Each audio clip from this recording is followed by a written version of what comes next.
How many minutes? How many minutes? How many minutes?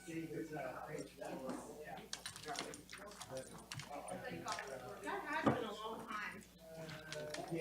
My daughter just saw Fortune for her shoulder. And this is, it's starting to snow now. Is that what that is?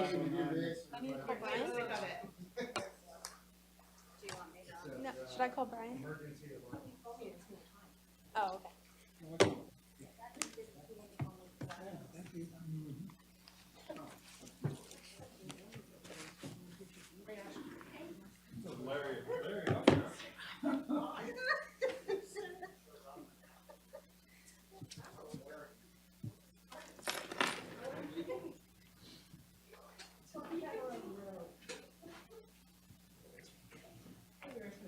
Oh, you asked me for a napkin. I think I'm so sorry. Do you need? Holly took care of me. I'm sorry. I got it.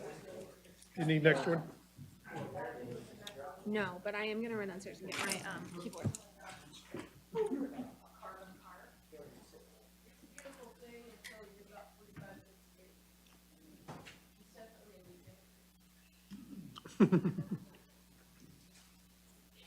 It's a shame we can't push the image to your computer somehow.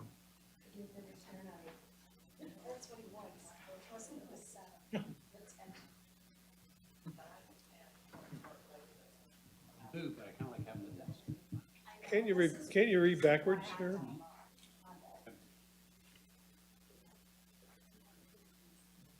One nice thing about having glasses is you're clear in the air.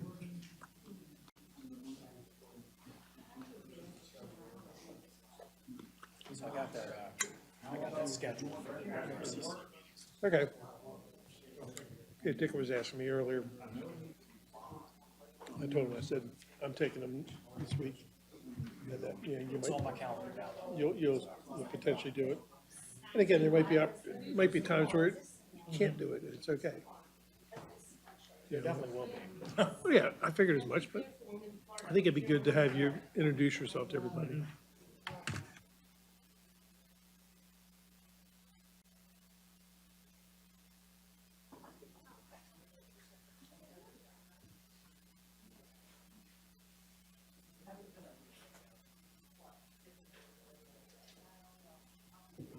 One person I follow our Facebook page that was coming to the meeting on the public. He talked to the representative.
Do you want to go through with the pledge, just to formally start it? All right, the date is Monday, April 20th, time is 6 PM. I'll call this budget workshop to order. If we would, please stand for the Pledge of Allegiance. Pledge allegiance to the flag of the United States of America and to the republic for which it stands, one nation, under God, indivisible, with liberty and justice for all.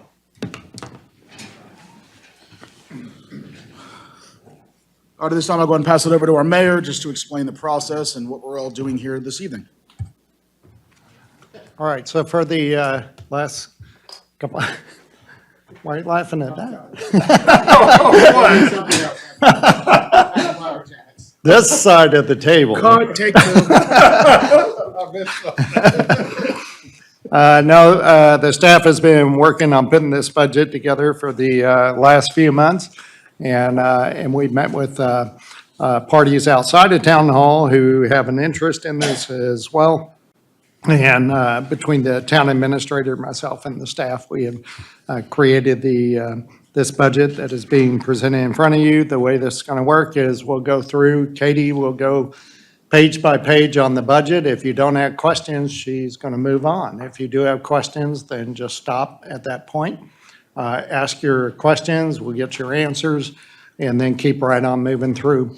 The budget's divided into 4 sections. You have a operating budget, general. You have a capital budget for the general side, and then you have a operating side for water and sewer, and then a capital side for water and sewer as well. In this budget, they've taken into account the new water rates, and we're not proposing any tax raise this year or anything like that. This is a budget that works within the taxes that are collected, as well as all the grants and everything else. Following this meeting tonight, Katie will make modifications to it and bring those to the next council meeting, at which point you'll be voting on the tax rate, voting on the budget, and we'll have public hearings for those. Once all that's passed, then we're off and running for fiscal year 27. So that's the process, and I think the sooner we get started, the sooner we may be able to get out of here. So I turn it over to Katie. Okay. I'll just have one question for Katie at the beginning. Are there any changes to what we have in front of us? So, no, any Okay. changes will be made. I mean, Yeah. I do have changes to make, but they haven't been made yet. That's fine, okay. So real quick, we're going to go over all department revenues first, and then we'll go over all department expenses. Correct. Well, it goes by fund, so we'll go over our general fund operating revenues and then expenses, and Okay. then general fund capital revenue and expenses. Perfect. Take it away. So page 1 of general fund operating revenue. There is a change under intergovernmental for county shared taxes. I did get our Frederick County number. They don't usually put it out until April 15th. So the number is $685,653. So I'm going to update that. 4060. Okay. What was that number again, Katie? So the Frederick County shared taxes number is $685,653. And then that updates our number 2.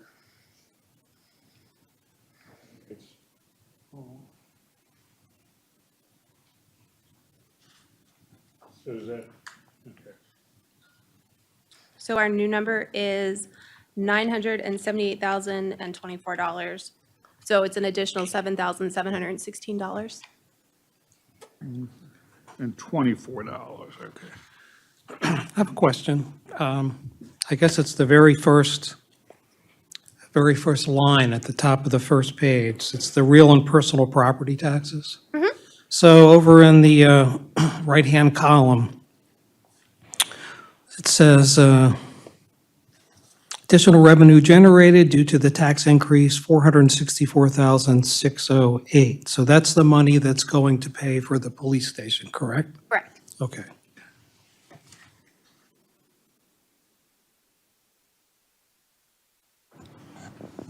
Did anybody have any questions about any of the other numbers? If you could go back down to that line and give me a second, 4066. Oh, okay, yeah.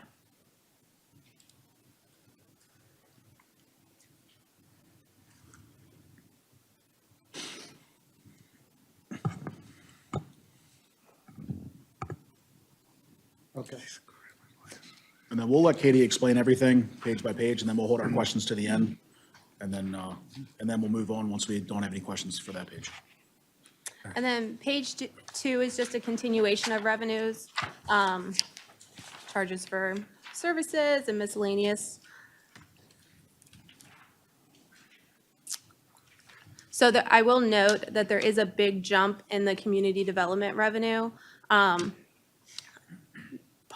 So Ashley had applied for an $85,000 tourism grant, and it's for different events. Part of the America 250 and some other things, so that's the big jump in that number. And also our MIP grant increased this year from 25,000 to 33,000. I'll jump in on that. It used to be 25,000, and now it's up to 33. Is that correct, Graceful? Yes, sir. Okay, thanks. And just, what is MIP? So it's the Main Street Improvement Program, and so it pays for different Main Street programs and different things. Just, I could invoke the General Assembly rule and just say no acronyms either. So, If I couldn't use acronyms, my notes would be 5 pages long.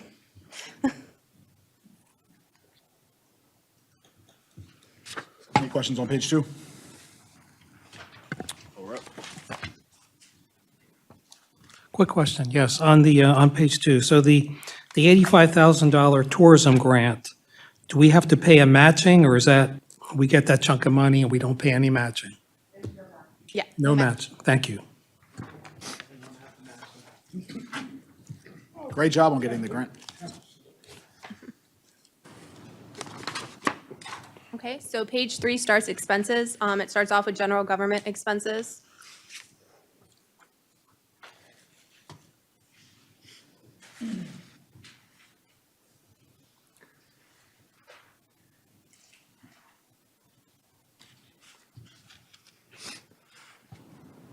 Questions?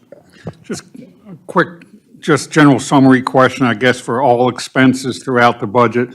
Have we taken in the increase in energy costs and fuel costs throughout the budget in general? Yeah, so you'll see, not in this page, but the next page, but all of our electricity costs have greatly increased. Okay. I just don't want to be sorry. You don't? I just did, yeah, I'm done. So here's a question for you, and maybe it's in the summary sheet, but, and I see you're doing this page by page where staff related to this programmatic area, you'll say, well, this was a cost, this was a COLA year, or this was a step increase year, et cetera. What percentage of the staff this year are receiving COLA and maybe more importantly, step increases? So all town staff minus MAPD, because MAPD received their step increase last year, and the rest of staff only got COLA. So this year is the rest of staff. Okay. Here's where I'm going with this. Are you keeping good track of, year by year, staff costs are going to keep going up and up and up because they're getting step increases, never mind COLA increases. And so, again, for this year, the total cost for staff went up by how much and what percent? And then are you projecting, are you saying, next year, these people are going to be up for a step increase? Because over the next 2 to 5 years, we might get to a point where wow, our staff costs have gone up so much, it's getting to be a bigger and bigger part of the budget. So all that being said, let me go back to my first question. How much more did the total budget go up for staff this year compared to last, and what percentage does that represent? If you don't have it now, you can give it to me later. I was gonna say, I have a whole sheet that I do, so I do have Okay. that number, but I don't have it right this second. Okay. All right, thank you. And we do discuss the salaries and stuff like that in private session also, so that's fine. What prompted my question to you earlier on email, so this, I don't think you're exactly asking this, Steve, but it is 5% year over year total, right? That's what prompted my question to you. What is, So it all depends on what COLA is. So. right, so, Yeah, so a step increase is always gonna be 3%. So it's gonna be 3% plus whatever COLA is. So, I mean, COLA's been as high as 8% in 1 year. And it's also been as low as 1%. And I mean, it's completely up to you guys if you approve the COLA. Makes sense. so if this increase is 5% and the COLA is 2.8% this year, according to this line, right? So, So the total increases would be 5.8%. right, so the rest of that's going to be step/merit-based increases. Yep. All right. Anybody want to up 5102 by chance? Well, I had to find that line item. All right, we'll go ahead and keep on moving. All right. Just thought I'd throw it out there. If you want to throw it out, we'll discuss it, Council President. Just thought I'd throw it out there. All right, next page. We don't have to increase the salary, just go pick up garbage, and you'll find it blown out of the Starbucks tip jar. Oh, no. All right, page 4, or 3.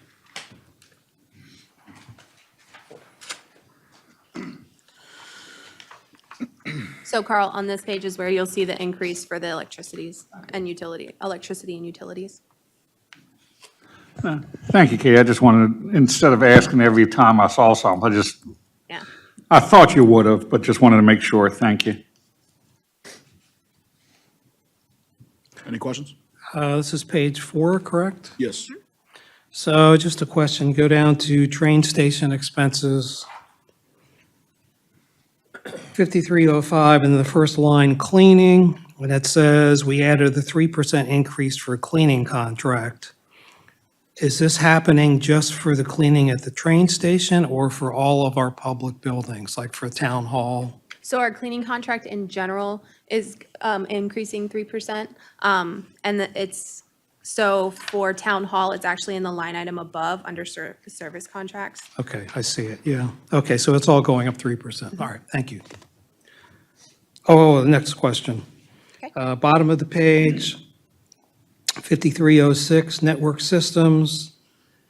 Next to the last line, under software and maintenance, you come across 13,400, and in the comments section, it says $250 security camera software. What cameras is this software for? And then I'm going to relate this question to another question I'll be asking later, which is, you're adding like $7,500 for a new camera at Town Hall and at the Flatiron Building. We also have the Safety Assurance Initiative, which is maybe something different. So tell me what this 250 camera software is going to support. So in the upcoming, some in this fiscal year, to be honest, and then in the upcoming, this fiscal year that we're discussing right now, the FY '27, we're going to be purchasing a few new security cameras in town. We're also going to be fixing some of the cameras in Town Hall right now that just aren't working anymore. We're not replacing them with upgraded cameras. We're just replacing them with the same cameras, just ones that work. So we do need some software upgrades for the couple of new cameras that are going to be installed because we are moving to a web-based camera system. Okay. And so that will include a software update. Okay. So that cost is just for the few cameras we're going to be replacing for this year. We're hoping to start replacing more cameras as we go down the road in the next couple of fiscal years. So this is kind of a phased project. Okay. I'll ask my other questions when we get to the pages. Thank you. Question, will we be talking about revenue separately? Right, So our general fund revenue, or Yes. operating revenue, because we're already past those. Did you have so we can go back if you. Well, it's in relation to the train station. That Okay. that is One North Main, right? That's what we're talking about? So, and that is still currently, what, half museum, half pharmacy? Yes. Okay. So, and these expenses are, of course, for the entire building, right? Not for Correct. half, right? Correct. Okay, I guess And my, the cleaning for the train station is only for the common area, we're not paying to clean the pharmacy. That's up to them to Right. contract their own. It's just the bathroom in the common area. right, okay. All right, thank you. Sean, are you curious where that rent And I shows was up gonna at? say, I can. the rent. You see it, okay, Yeah, I see that. okay. I guess I guess at an appropriate time, if there is one, I guess I'm wondering, as landlords, when's the last time we reviewed competitive rent per square foot? We voted on that, probably about 8 months ago. So it did, the Like a lease year ago, just, probably? the lease just renewed last year. Yeah. But since we took over that building, they have continued to pay the same rent. And that's how long? So we purchased that building, in, 17-ish? 2016, 2017. Yeah. Okay, thank you. And how long of a lease was it again? So our leases are always 3 years. Okay. So it'll come up in about 2 years.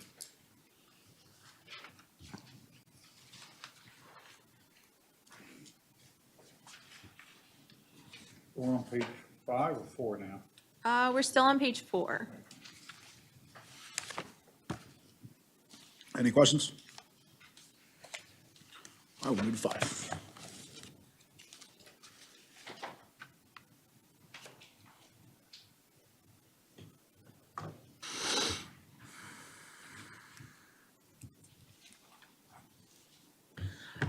I will note that there's a decrease in the general administrative expenses, and it's because the 5,000 that's in the current fiscal year for Patriot Day and other events, that's our donation to the fireworks. And I moved that to Parks and Recreation culture, recreation and culture for next year, because it's kind of being tied into the 250 events. So that's why that number went down. Good? All right. A quick question on 5314, there's a line, plaques, proclamations, volunteer appreciation. It's gone up to 4,500. How much does the appreciation dinner cost out of that 4,500? Is that the main cost there? The appreciation dinner is definitely the largest cost out of that subcategory. I am not 100% sure how much this current year's, because it just happened, so I haven't reconciled that one yet. But the actuals for that line item in fiscal year '23 was $4,389. And prices unfortunately go up, not down. Okay. But you're, is that like 80% of what we're spending there is for the dinner and like 20% for the plaques and such? Is that Yeah. kind of what you're thinking? Yeah. Okay. All right, thank you. All right.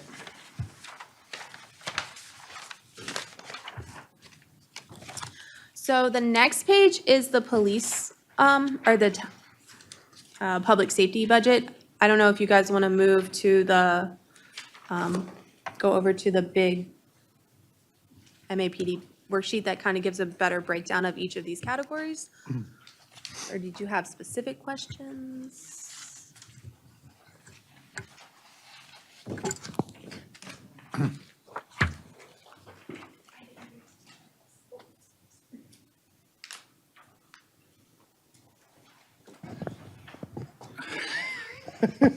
Bring anything. I guess what would be easier on you, Katie?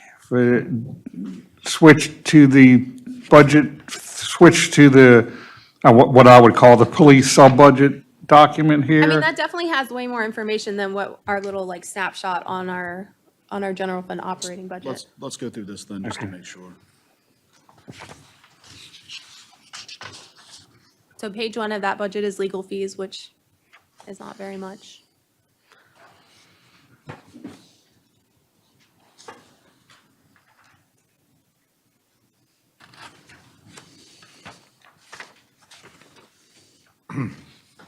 The second page of that is the, like, general insurance.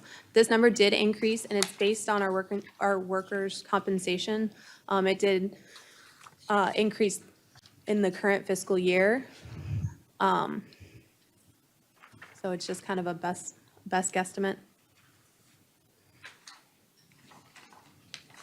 Wow, that's a big increase. That's a big increase. Well, and you'll notice our fiscal year '25 actuals were pretty high too. So Yeah. unfortunately, when we're putting these numbers together, we don't have 26 actuals until, now we still have to have our workers' compensation audit, and sometimes we do get some credits based on that, but it's just not complete yet. So I just have to go based on the numbers that we have right now. Yeah, that makes sense.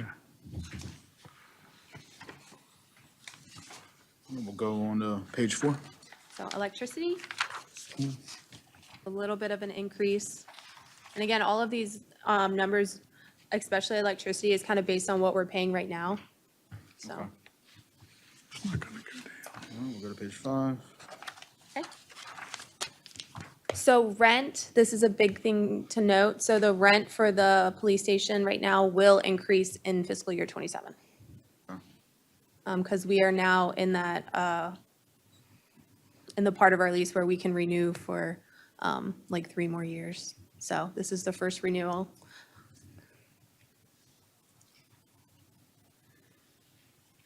And there's, excuse me, Kate, you said we're in the first of the 3-year renewal period. Does the, unfortunately, I can't remember the exact verbiage of the lease agreement. Does the landlord have the option for the next 3 years to So the way raise it? So the way that it works is our renewal period actually works is you renew for 6 months Okay. at a time. And then it's the first, third, and last. Does that sound right, Barney? It's 3 options.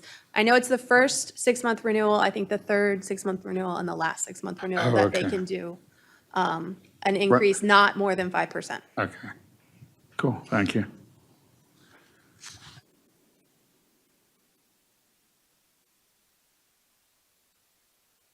All right, any questions? Just one, is that negotiable? I mean, it's an increase not more than 5%. Does that mean it can be less than 5% too? I'd have to read through it. I just know when I read, because I knew we were coming up on it, so I just read through it. Yeah. And so, If it is negotiable, maybe We can always, I mean, Tom ends up negotiating it. We Yeah. can always go to Tom and say, hey, listen, we don't want to do that. Let's Yeah. try to back it off. okay. Yeah, if that shows that, then, Yeah. because that lease was signed before we were in the council, so if it does show that it's not a mandatory 5% increase, then maybe we can Yeah. set Tom loose a little bit. Yeah. Okay. There is no harm in asking. All right, page 6.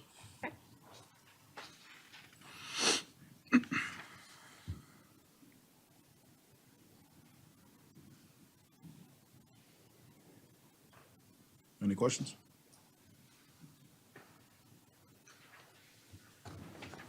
Page 7. I just have one question, more of just a general wondering, and I'm not sure if Katie can answer this, or maybe the chief. On the training academy for new officers, we have, since we're still in the process of hiring, we have 0 allocated for academy for the new officers in 2027. Should there be a number there, or just, would we still have funding available, like on an as-needed basis when we hire? So I did see the other day that noted that the 0, I did speak to Katie about that. Okay. But since we're spotted for 12 officers, it's accounted for in there, correct? The overall. yeah, so Yes. So overall, within the cost for the 12 officers, because I mean, we've had open positions for a while, so we definitely could make up the account, or the cost for the academy and within that. All right, I just didn't want to be short, No, I understand. Cool, thank you.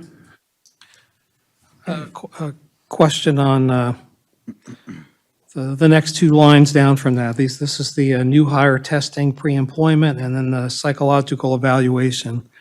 These costs went up quite a bit. Are these new types of evaluations that we need to do, or what's? So the ones for under new hire and pre-employment, there's like a whole array of things that a new officer has to go through. And so the specific psychological testing for the new hires is included in that number. But we're supposed to be like our officers are supposed to be, have the ability, or the option to, For wellness. for wellness. For wellness, it's Okay, So, yeah. through the state, we're mandated that every 2 years we have to have a psychological evaluation we send into the commission. But not only that, if any of the officers, any of our members, even civilians, need to have a wellness visit that's included in their.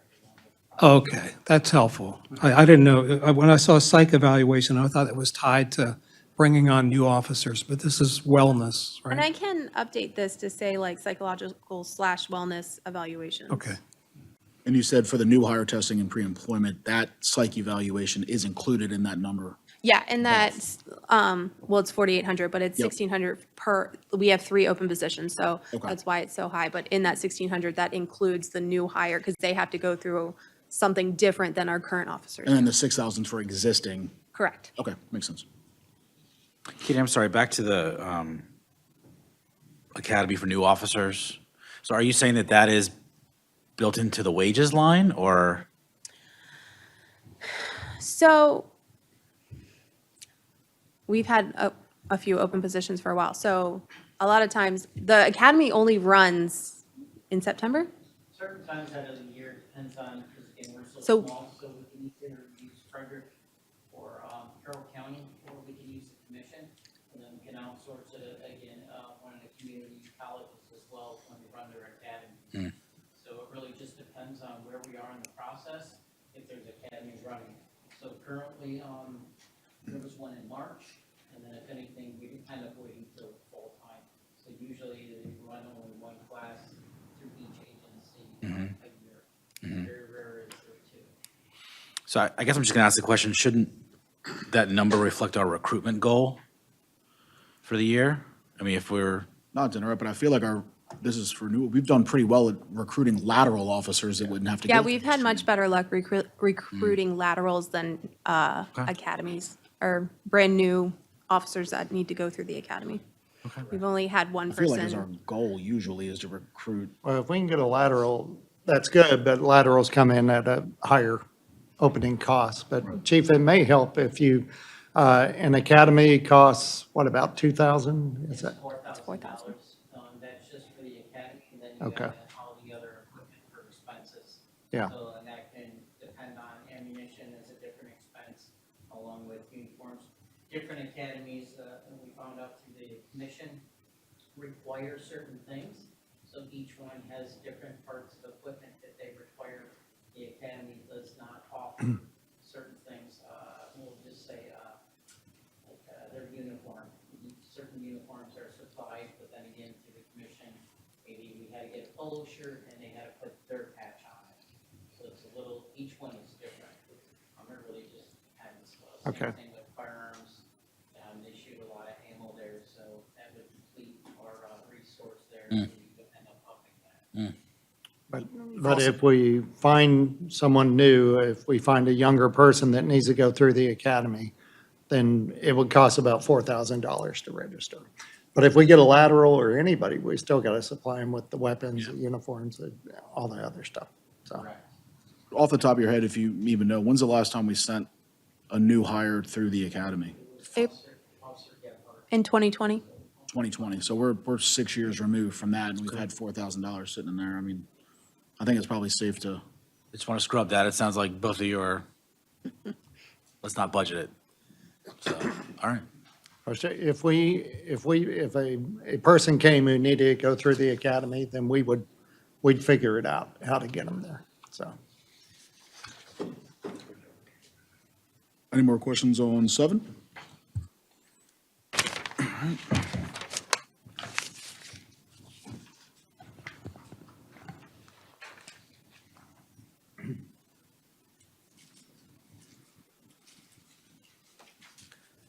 Page 8? Page 8 now? Okay, that's what I was trying to I figure have a out. quick question, unless you're going to do any overview? No? Okay. So the middle of the page, the AEDs, it says it's about $10,000, and we're a target of 11 units. So these 11 units, are they in the patrol cars, or, okay. And then is there 1 or 2 in the station as well? Okay. All right, thank you. And then the body camera is the next line down. So this is this getting more? It says number of units, 1. So is this to get 1 camera or to get updated software? What is that? What is this? I think and Katie, correct me, I think it's just overall for like the contract. Yeah, so it's a contract, so we would get, I think it's 13, because you get 1 extra? Right, we have one on spare because we're Right. mandated by the state to have the body cams. So- we have to have one that if need be, that can be replaceable. The current body cams that we have now are becoming antiquated, and this is evidentiary, so we need to have something. They're just taking a beating, and we've had them for 5 years, I think now. They're just not holding the charge when they're docked in the stations. They're not, actually, I have it wrote down here, if you give me 1 second, sir. Hold a few things. Considerations for the body camera replacements, wear and tear of the elements and temperatures and other exposures. Improved technology, the ones that I'm looking at, you can call a supervisor, it has GPS. And not only that, now Airy is being exposed to, obviously, other languages here in town. It's able to translate language. Me as a supervisor, you can hit a button and your supervisor can actually talk to the camera. Oh, wow. Camera integrations, the data and storage and management, and the legal requirements. Mainly the evidence loss or data is inadmissible evidence due to technological difficulties. We're currently having a continued problem with uploading with our body camera evidence and transferring data. And we've continuously worked with our computers to try to establish that bridge between the new server. Okay, so here's a question for you. So is this enough for what you need for this year, or do you need more? What I hear you saying is your body cameras are kind of getting to the point where they're getting on the fritz, I mean, so to speak. Do you need more than just 1 replacement? So this is for all 13, but it's a contract that you pay over 5 years to replace the whole system. Yes. Okay. All right. So this will give you what you need. Yes, sir. Okay, thank you. Thank you, Councilman Demit. You picked the 2 lines I was going to ask, but I do have another question regarding the body one. It's more towards the funding side. You've got an asterisk saying pursuing grant funding. None of that is dependent upon us receiving the grant funding, correct? Okay, so we'll get, the officers will get what they need even if the grants come short or something. Okay, cool, thank you. Any more questions? Let's go to page 9.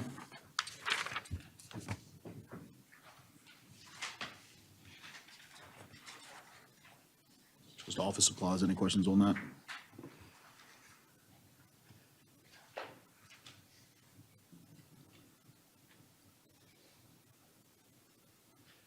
What does a copier cost? Could we have bought one by now? Is it leasing it for $3,400 a year? I am not sure. I think along with those leasing, though, you get people to come. And that's the thing, Somebody when it come fix breaks- it when it breaks, yeah. Yeah, where when you own your own, you have to pay separately for someone to come out. Yeah, anytime there's anything wrong with it, someone comes out and fixes it for And they us. break a lot. Tires included too. Exactly. All right, cool.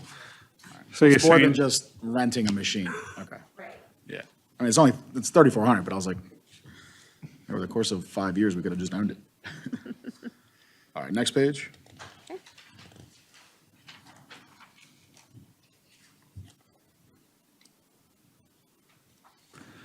Maybe a question to the mayor regarding the cell phones here, but I'm joking with you, Mayor. The cell phones for the police officers, I just need to bring that up as a history lesson. No, I have no real questions regarding it. Want to get out of here at a decent time? Yes, sir, I do. You missed the page for the officers. This is for, This is just for staff. this is for like, code enforcement and the property evidence tech and the PSA, because they need that dual factor to get into the systems. Or the multi-factor. Page 11. We're past 10. We were just on 10. That's where you made the joke, that Yeah, but then what did, flopping joke. the flopping joke, but Katie said something about the PSA and stuff, we missed. Yeah, so the ones, when you said cell phones, the cell phones on that page Oh. for the officers' cell phones fall under their equipment budget. Oh, never mind, then, never mind. I was, okay, sorry, I'll bring up the failing joke again now. Page 11, general admin expenses. So there is an increase in this one for employee services, because now we have officers that have hit their 5 years. It's the 150, okay. Any questions? Or I'm sorry, they're 10 years. You get 10, at 10 years, you get recognized. So yes. Okay. Page 12.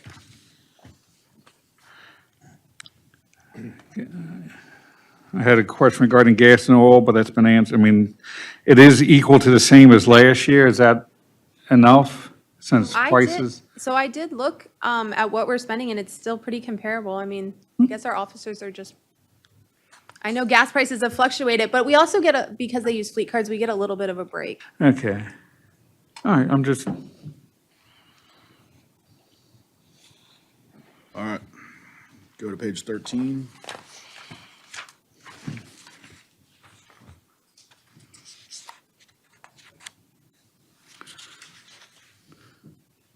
Easy enough? yeah. 14.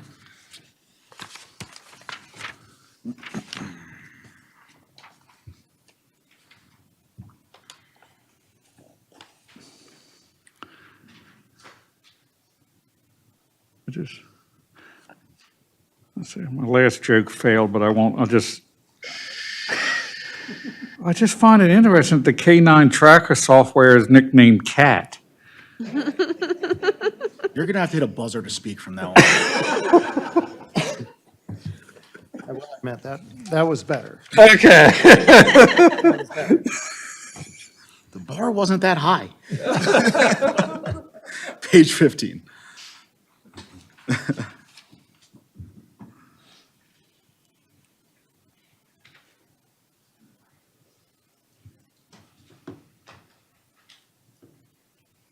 Just a question on what examples of what this money is used for? I mean, is this advertising? Is this? The community outreach. So it's for National Night Out, and like, similar to like the town, when we have a booth, we have little tchotchkes to give out. So Okay. the officer, or the police department has the same thing when they have tables. The Safe Street Awareness is the program that Councilman Demoter kind of spearheaded. And so when you see certain times of the year, you've seen signs that say, slow down for your hometown? Is that what they say? Yeah. Correct. So that's so that 1,500 is to kind of replace those signs as needed, or get more signs if needed. And then kind of any other special events that the police officers participate. So it's mostly marketing and signage. During like Halloween and stuff, the officers will give out little treats, so Yep. it covers that. And The teen driver event just last weekend, they had like goodie bags that people could come up and get and stuff like that too. Yeah, and they were at the wellness fair over the Right, weekend. right. and So So most they of the attend marketing. all those events. Yeah.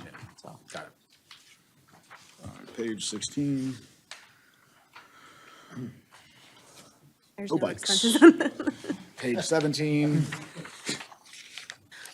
So this is something we usually cover when we go back to the big budget sheet under capital items, but I mean, we can discuss them here too. But so there's one vehicle in the next, or in the 27 budget to replace an older vehicle has lots of issues. Yep. Okay.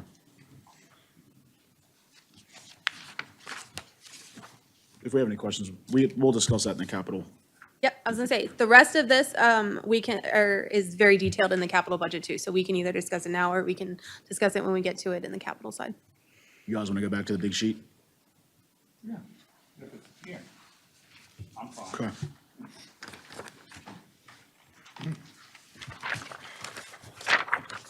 So we are on page 6 of the big worksheet. We've already gone through all of the police station operating expenses. The only thing to note is that the bond payment for the police station bond is no longer on here because it moved to its own fund, which we'll get to that at the end. Yep. And then, of course, the fire company contribution remained the same this year as it was last year. Can we talk about that? Sorry. Talk about anything you want. I was going to let you start, but I was going to see. Tried to flip it. Nah, I just want to say, last year we had a big conversation about it. I believe we have been doing some things related to the conversation during the past year. But I would like to see eventually the town, instead of, I want to say, being dependent on some 20-year-old handshake agreement when Good Old Boys Network controlled the town at one time. Not control, that's a poor word, but we need more of a formal agreement between the town and the fire company to protect both sides of the agreement, both the fire company and the town. I would rather see a formal legal agreement, and hopefully we can come to some type of understanding with the fire company to at least obtain a basic accounting of where the money goes to, because it is a significant portion that we're giving to them. And I'm not looking for a detail just to say, hey, 20% went to salaries or equipment maintenance or something like that, because in the long run, we do need a functioning fire department.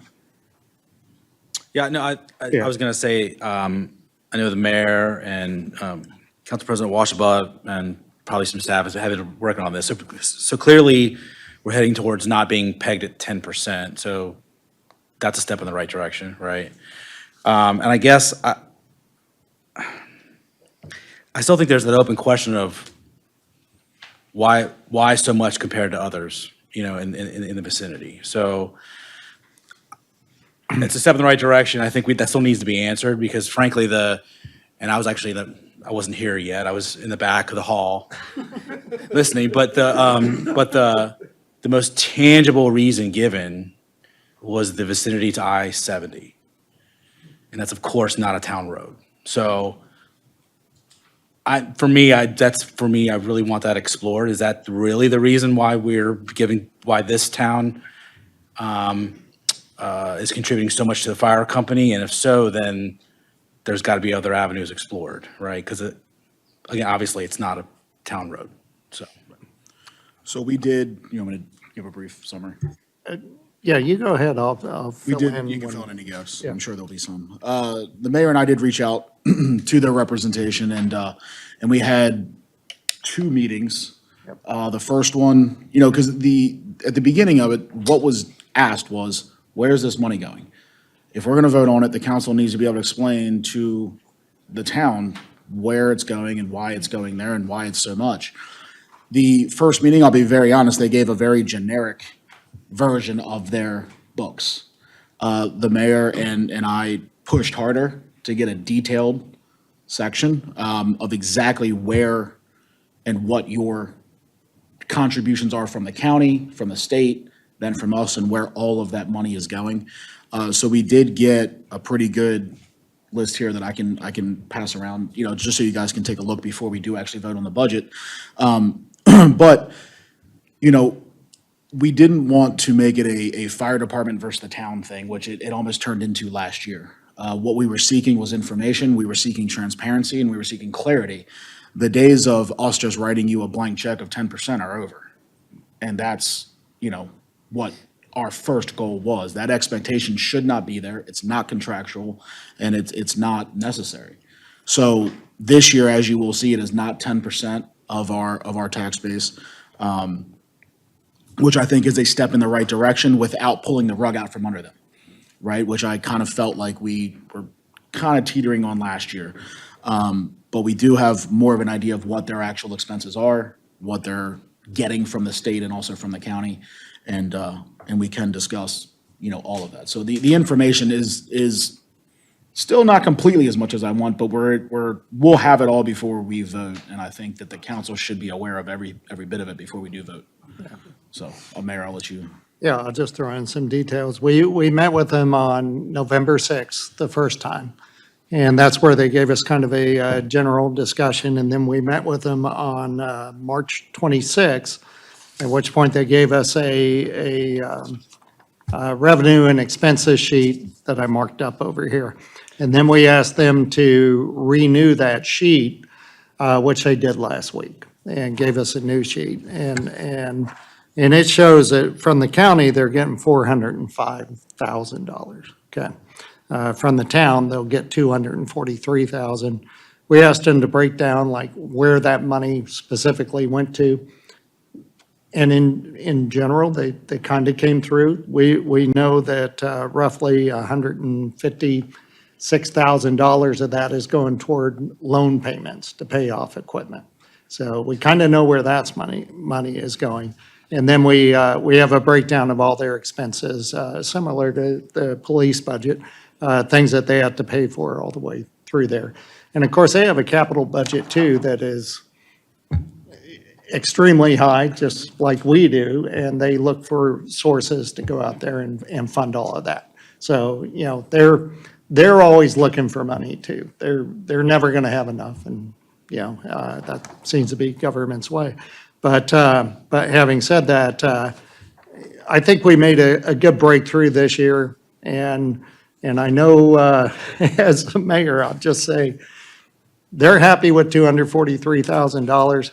I'm happy with $243,000. Now, I'm not gonna go into another council meeting and have the council come in and say, gee, Mayor, we changed our mind. So hopefully you guys are good with that. Yeah, and what I can say is, if anyone has any questions about specifics, feel free to call me. Right now, they've got 2.5 months remaining in their fiscal year budget. They've already used 90.6%. So they're gonna be over their fiscal year budget as well. They've got $1.295 million hitting their books for a new engine 12 and equipment expected to be delivered November of 2026. Firehouse upgrade, volunteer and additional paid personnel, live-in bunk room additions, another $315,000. And that's what we asked for. Don't give us 10 years down the road what you're looking at. I want to know this year, what are you looking at that's going to hit you? We don't have the luxury, even if it's a town, to look 10 years. We're at a point now, you're almost paycheck to paycheck. So you tell me what your needs are now, and we'll see how we can help. Don't give me 10 years down the road, and you're just trying to bankroll to get there. So that's what this anticipated major expenses for fiscal year 26 and 27 are. And then we just keep moving from there. So any questions, anything like that, feel free to reach out. And again, it's a good way to remove that precedent of 10%. Obviously, as our tax rates, move, that is not going to be expected to move. I know the mayor likes this number. I was comfortable removing that precedent without creating havoc for them. It's still a good number. It's a good number. And, instead of pulling the rug out, I'm hoping as a council, and maybe even with mayor and executive support, we start leaning on county commissioners and team up with the fire department instead of against them. And we go to the county commissioners and say, hey, you're not funding the town of Mount Airy enough because they're taking a major portion of your highway, and that's one of their major expenses. That's not on our taxpayers, that's on you. That's on the state, that's on Frederick County, because it's between Mount Airy and Newmarket. you know? So I'd much rather get them on our side and us be on their side, and we go in as a collective group and So I have seek that funding. just a quick comment. And I've had conversations with Commissioner Guerin about this, and he's very supportive of the fire company. And I've been very supportive of the fire company, and I'm happy to hear that everyone's happy with the $243,000. That's matching, I think, what we gave last year, or correct. plussed up a little bit. I think it's dead on, right? I think it's exactly the same, right? Exactly the same. Yes. And, I mean, I think, I think, Council President, you explained it. I mean, they have a lot of capital costs. They're getting new engines, new equipment, and those engines are quite costly. So I'm happy with the number, and I was hoping that it would be right around where it is. Actually, if you took 10% of our budget without the tax increase, it would take you up to about 258,000. So we're pretty close. So I'm just, all this by way of saying, I totally support them. They're a part of the fabric of the community. We need them. We should be supporting them, and I'm happy with the amount, so. Yeah. And I think I might have even taken the wrong approach last year and asking them, why do you need so much from us? Instead of asking, Westminster, for example, they've got 140, 97, these major roadways. Well, what's the county and the state giving Westminster compared to what the county and the state's giving Mount Airy? So we were kind of going back and forth, maybe with the wrong people.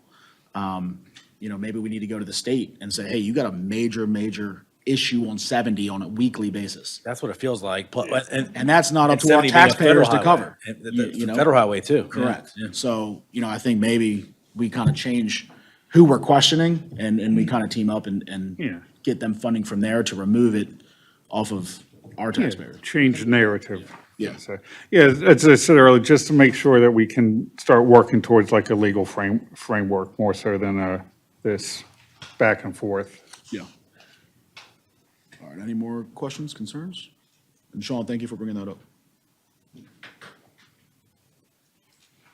All right, so I think, Just a thank you to the council president and the mayor to keep on it during the year, this past year. So thank you. all right, we'll go to page 7.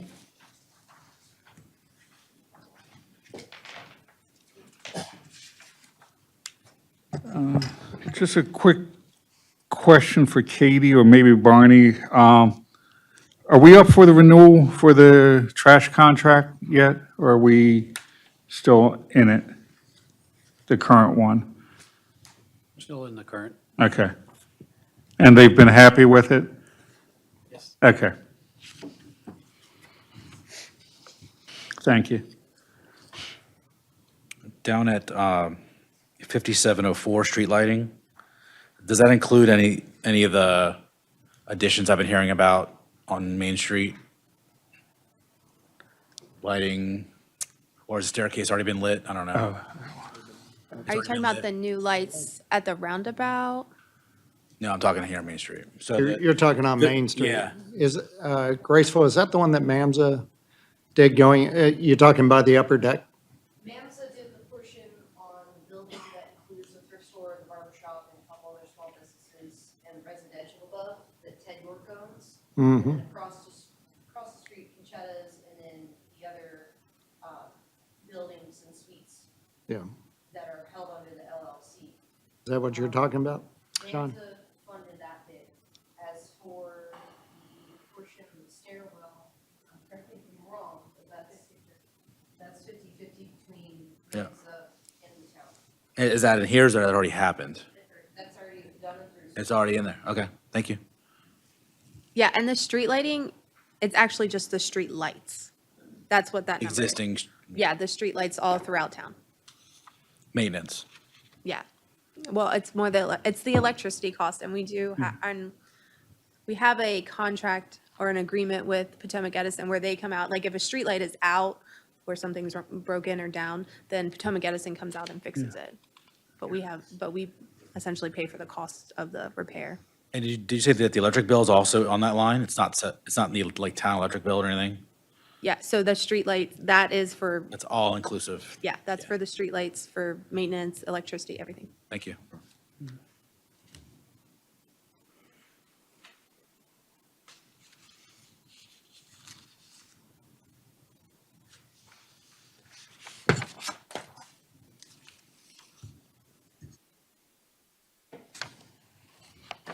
good to go to the next one?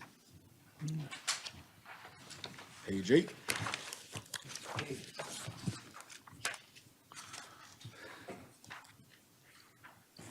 Ready for questions? Are you ready for questions? Page 8? Yeah. Yeah. All right, so I got a lot of red marks on this page. So here's a general question. Up on salaries and wages, Parks Department, you talk about who's getting cost of living and steps and such. And then we talk about adding summer interns, and we probably add summer interns other places. Do we get special funding to fund our summer interns, or does that just come out of our straight budget? The only summer interns or interns in general that we've ever gotten special funding for is under Main Street. The MIP grant covers an intern under that department, but as far as the interns under general government and parks, and even there might be one under streets and roads, those just come out of our normal salaries. Okay, so for example, this says Public Works Summer Intern, Yes. 40 hours per week for 12 weeks. And don't get me wrong with my question. I love giving people opportunities to learn and grow, and students, and it's experience, and that's great. But let me just ask, what are we getting out of this intern? So Brian hires a summer intern to paint the fire hydrants around town.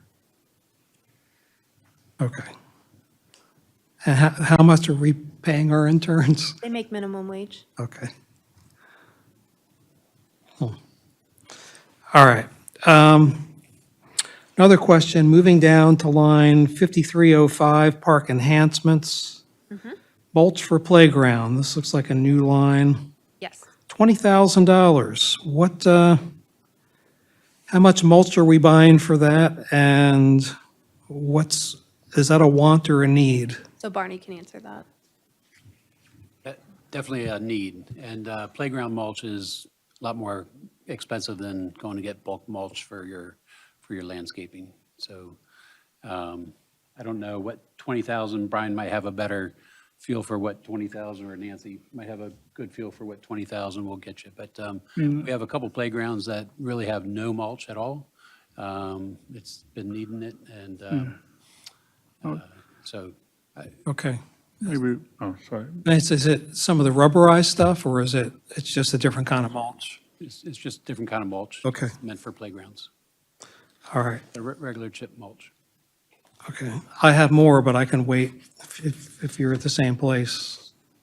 Councilmember Munder? Oh, no, I was just going to say, for your question, I think the only playground in the town that has the rubberized mulch is probably the new all-inclusive. So how many playgrounds do we have here in town, roughly? I mean, 7, 8 total? At least. Probably, and they all require rejuvenation with mulch time to time. Yeah, even if it had mulch last year, it dissipates. Yeah. You definitely have to add mulch each year if you don't have to replace the entire thing. And you have to have, so many inches, not just like a couple inches of mulch. You have to have enough cushion if a child falls off a piece of equipment. Okay. Has it been a few years, it looks like, since we've done the mulch? Again, I think that's only enough to do a couple playgrounds. That's Right. not like replacing everything. I just don't see entries for previous couple of years. At least it looks like might be overdue. Well, we might have had that on a different line item. So previously, mulch was under the line item above, under maintenance, and it was just kind of part of grounds upkeep and mulch, seed, trail maintenance, mowing and stuff. But this is something that Nancy and Drew are going to take over. So that's why it moved to parks enhancements. But yes, it is something that has needed to be done. That's kind of been, other things have taken place of that. Okay. Then I have some questions down on the recreation and culture, if, Okay, bottom, 5807? yes. Okay. So my observation is, you're going from 7,500 last year to 22,500 this year. That's quite a jump. And so I look at this, and I'll go through some of the items here. So movie nights, we're adding a couple more movie nights. Well, I like movie nights, but how many movie nights do we need? We go down to, recreational programs, events, and promos. It used to be 3,000, now it's up to 7,500. And there's a lot of things in here. For example, so help me understand, talk about Mount Scary Spooky Trail, trash cleanup days, and Let's Talk Trash. So that one in particular, why is that costing us money? Isn't that the Rotary Club event? I mean, what is costing us money with that activity? Well, we co-sponsored at the Rotary Club and we purchased the trophies. We purchased the trophies. So how much is the trash cleanup days, Let's Talk Trash, how much is that component? It's about $500 to $600. You pay $500 for trophies and then like miscellaneous cups or something like that. We're not paying more than $600. The Rotary Club purchases all the trash bags, snacks and that. So they help with the majority of the cost of that. But this line item, last year, the Mount Scary and some of the other events were listed under community development. But this year, they're included in Parks and Rec, which is why that number is not up with the recreation program. That's And then the art and culture line, it went from 0 to 10,000. I get it, you moved the $5,000 for the fireworks. And the 250 that was also included in the 250 money that was included in the current budget too. So we had 10,000 under Okay, general administrative, and we moved both of those elements to the recreation and okay. culture. So it's same arts money, and just culture. moved to a separate line item. Right. Yeah, but it's still a little, it's a little high for me, that's all I'll say. Yeah, if I may, it's we did plus that budget line up because it is a 250-year celebration. So is this a line that, well, wait, that's going to come out of this year's fiscal year budget, the time capsule? And Yeah, so that'll come out of the current. yeah, but we are going to need to put a plaque over the top of the time capsule and then all the special events that we're having for the 250-year in celebration. And Ashley, did we get any grant money for, We have not as of yet. as of yet? Do every grant deal. Yeah. So anyway, Anyway, I mean, I know it's, it sounds like a little bit of money, but it all adds up. I mean, for example, you're going, movie night, you're going from $500 to $1,500. You could cut back to $500 and then take that $1,000 and that would probably cover your 250 coin or that would cover your time capsule or whatever. So I still see extra money in there and that's all I'll say. I'm not going to nitpick it anymore. Well, on the movie nights and stuff, we do have to purchase the rights to the movie, and a good Disney movie will probably be a couple $100 for a movie night. And I'm sure Councilman Evans would be more than happy to take the hit on the $5,000 fireworks contribution. You want to see fireworks? Comment on that one. So that movie night, the movie night fee is only for the licensing, because the licensing is like, yeah, it's $500. Yeah, a So movie those, or something. that 1,500 is covering just the licensing to watch 3 movies. We had more money budgeted for summer concerts, but I requested to reduce that amount, to cover the cost of increasing the movie night. And also we'd like to increase a little bit of cost for the camp night. Food costs are I mean, it's plussed up this year. Next year, it should be significantly lower. So, With the 250. yeah, once 250, that celebration is over, so. Just one thing I had, obviously go last, if you go up to 5304 for baseball field maintenance and upkeep, we did add a $6,000 budgetary item for, fields to help out the Maya, the 4 county, stuff like that. I just want to make sure that we're staying on schedule and that before that money's spent, we consult with Maya and 4 county to see what field is going to need the most upkeep. And that, that money, the reason why I brought that in was because, every couple years, every field needs a good amount of dirt. And then the other fields, after they get it, they can kind of upkeep with minor additions. I just want to make sure we're not putting this all on the same field every year. and letting everything else just kind of pander away. So I definitely want to bring in the commissioners for May and Fort County, and they let them, the people that are on the boots on the ground every single day, kind of say, you know, we might need it at Twin Ridge, we might need it at Watkins, we might need it at Summit, you know, who knows, and then kind of work with them to utilize those funds so that the kids are taken care of. Okay. Thank you. Page 9.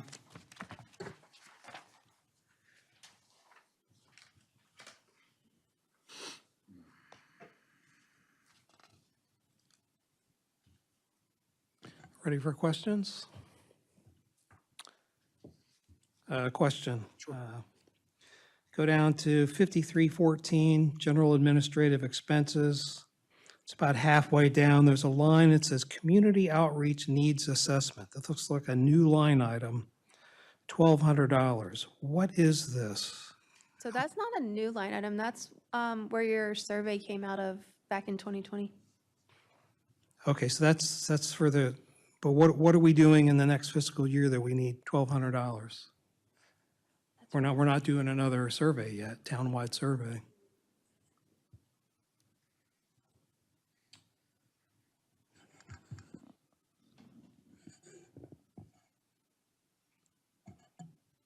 You're right. I guess I was thinking maybe that if we were going to do a survey possibly on,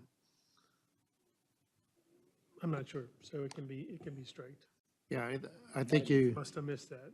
yeah, I think it was missed, Steve, so that's a good catch. So, Or if you don't want to, it's only $1,200. yeah.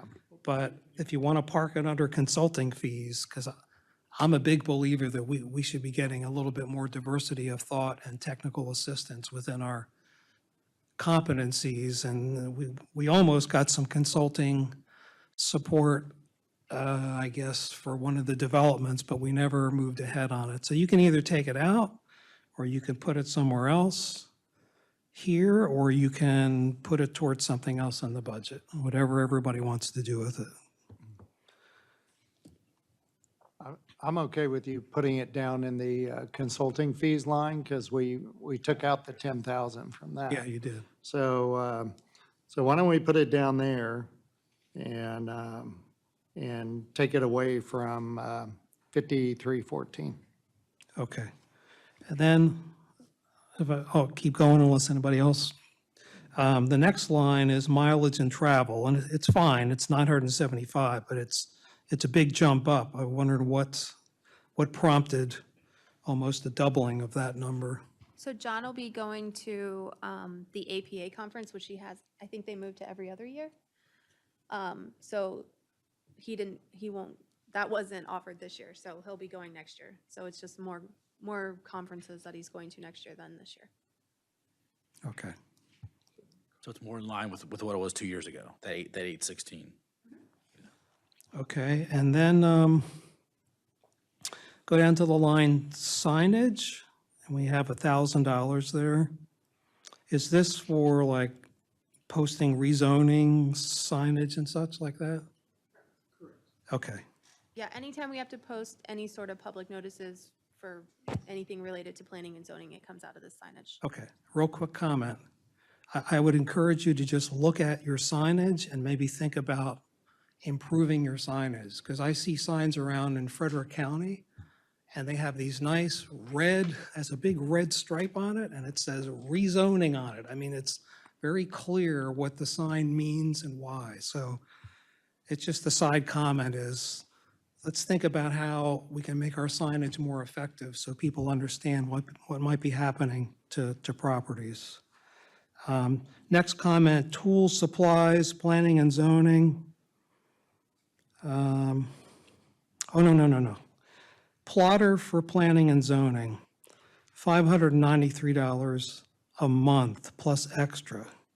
And it looked like last year it was a similar budget. Is this something we rent, or how much would a plotter cost? A fortune? Like, does it make sense to be renting this every year, or? So it's similar to like our big copiers. When anything breaks, they come out and like, they fix Okay. it for free, they don't charge us.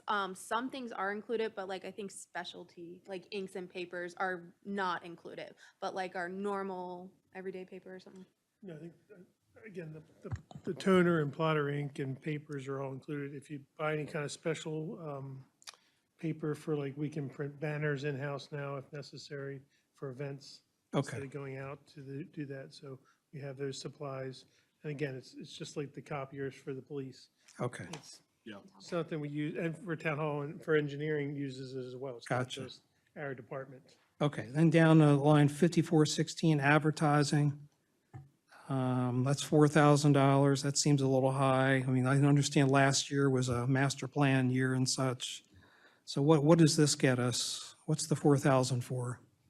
That's anytime we have any public hearings, if it's not reimbursed by an applicant for a specific advertising, if we're advertising for public hearings, et cetera. Okay, thank you.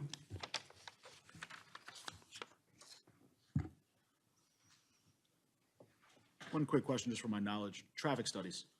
For example, with the, let's just say annexation or anything like that, state covers that cost? I'm assuming that's why ours is zero? Yeah, that'll be paid by the developer as well. Okay, all right, cool. Number 10.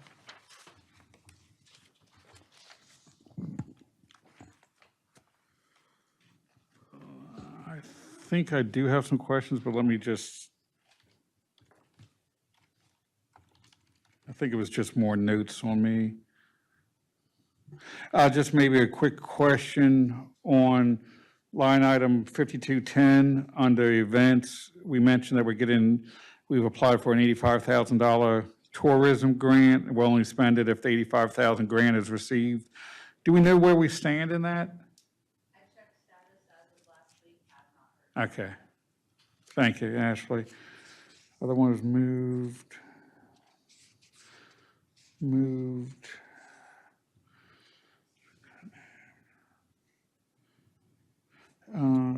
No, I'm good. I think it was just more mental notes. Sure. First line, so the first thing I do when I go through these is where are the big jumps? So that's a 30% jump in salaries and wages. Okay. So what is that? So we talk about salaries and wages in closed session. So that'll be, that detail come out later. Yeah. Thank you. And obviously you see from 2550 to 90,000, that's for an $85,000 grant that we spent, that's right below that, under events. So we're not actually budgeting 90,000. Yeah.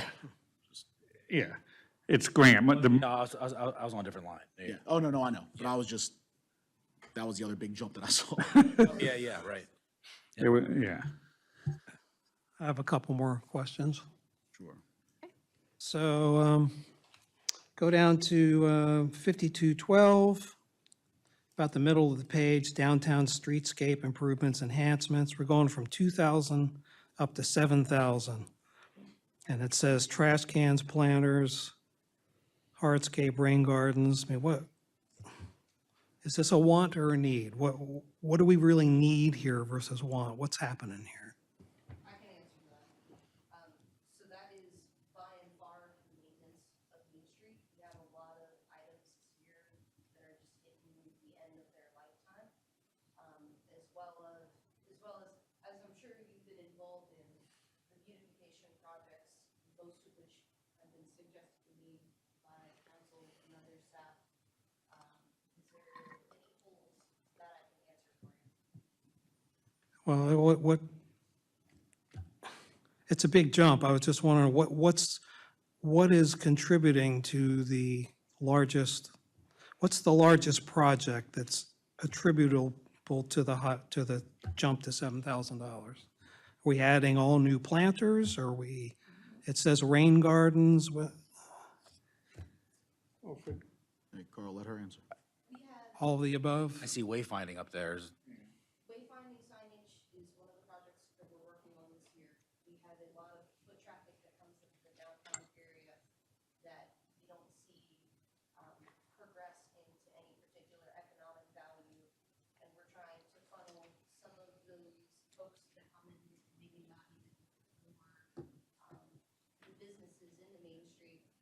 you'll notice people get lost when they come into this downtown area. And we would like to take opportunity to make sure that's being capitalized on. Okay. So if I went to the EDC or if I went to MAMSA, would they support these projects? Have you coordinated? Actually, a suggestion from NAMSA and EPC. as well Okay. as EPC roundtable that took place in September. Okay, very good.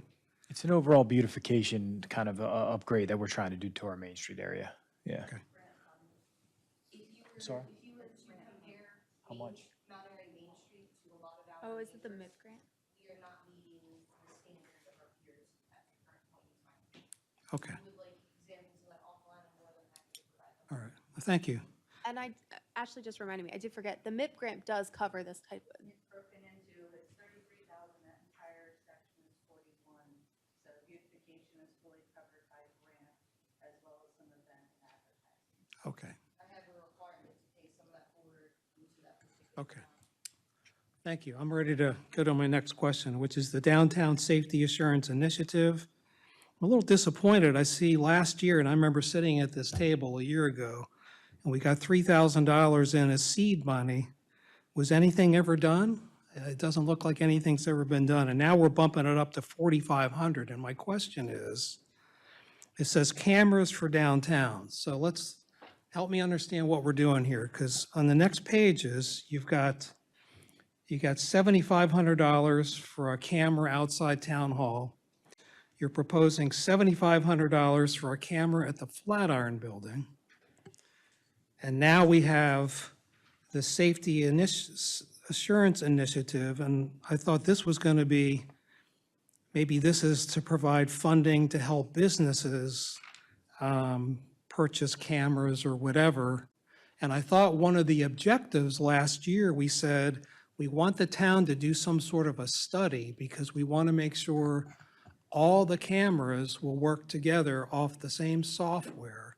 And it would all be blessed by MAPD so that we'd have one seamless kind of surveillance system that the MAPD could utilize for their purposes. So help me understand what this $4,500 is going to buy us and how that relates to the $15,000 for these other cameras outside this building and the Flatiron Building.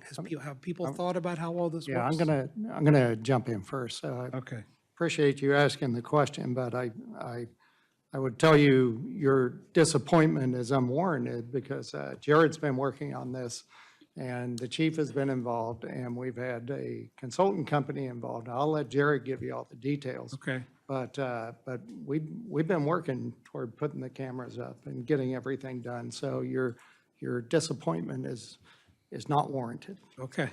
Can I just real quick jump in? When we're talking security, safety, cameras, et cetera, would this be a better conversation offline? We don't have to get Jared into will give details, the I guess. I suppose we don't have to get into details since You- it you is understand what I'm security saying? related, but I can say this is an overall safety project that we are trying to incorporate here in Right. town to make sure that we have, and you'll see cameras in different sections of the budget because they're going to be used for different, one's downtown, one is internal security, wastewater treatment plant, things like that. But it is an overall safety project that we're trying to accomplish that will do exactly what you're saying, to where will be one program that the police department can have access to and certain admin will have access to, as far as overall town safety, as well as specific to this, for town event safety. Which is a big thing for me, especially on our Main Street in downtown area. Well, I'm happy to hear it's moving forward. I just want to make sure all these cameras in the budget are all so they are. being worked together. Yeah, They they'll are, all be one system, but especially when something's over 5,000, it has to be, it becomes a fixed asset and it has to be tied to where it's at. So if we're putting a building outside of town hall, then that's a town hall fixed asset. So that's why it has to be budgeted under town hall. Okay. If it's outside the train station, it needs to be there. So that's why it does seem like that we're doing separate things, but it is going to be all one system. They just have to be tied to the building where they're going to be. And I'll even say, even if we're doing this in different phases to where some of these may have to happen in FY '28, they're still all going to be incorporated into one system. Okay. If you need a liaison for that, let me know. I'm interested in it. I was interested last year. All right, last quick question under sustainability.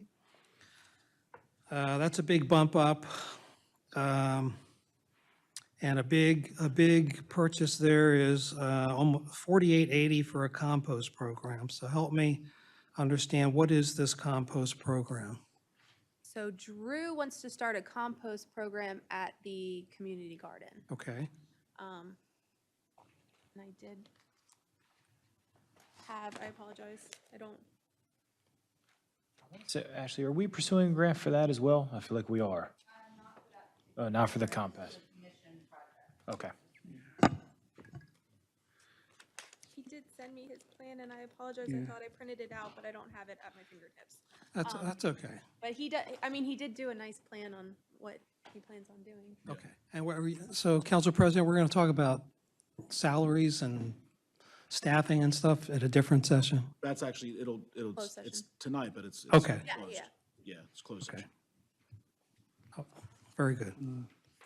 Just, I am a participant at the community garden, and I see the staff up there, and I think all of our staff do a good job, but I have to say, I think Drew is a good, hardworking employee, and he's doing a good job up there, so just wanted to make that note. Thank you.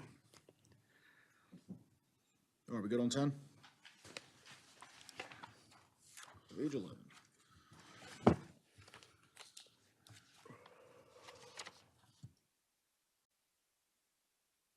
So it looks pretty.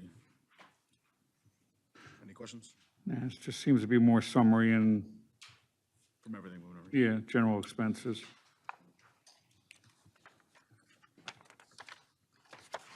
I'll try and be general about this.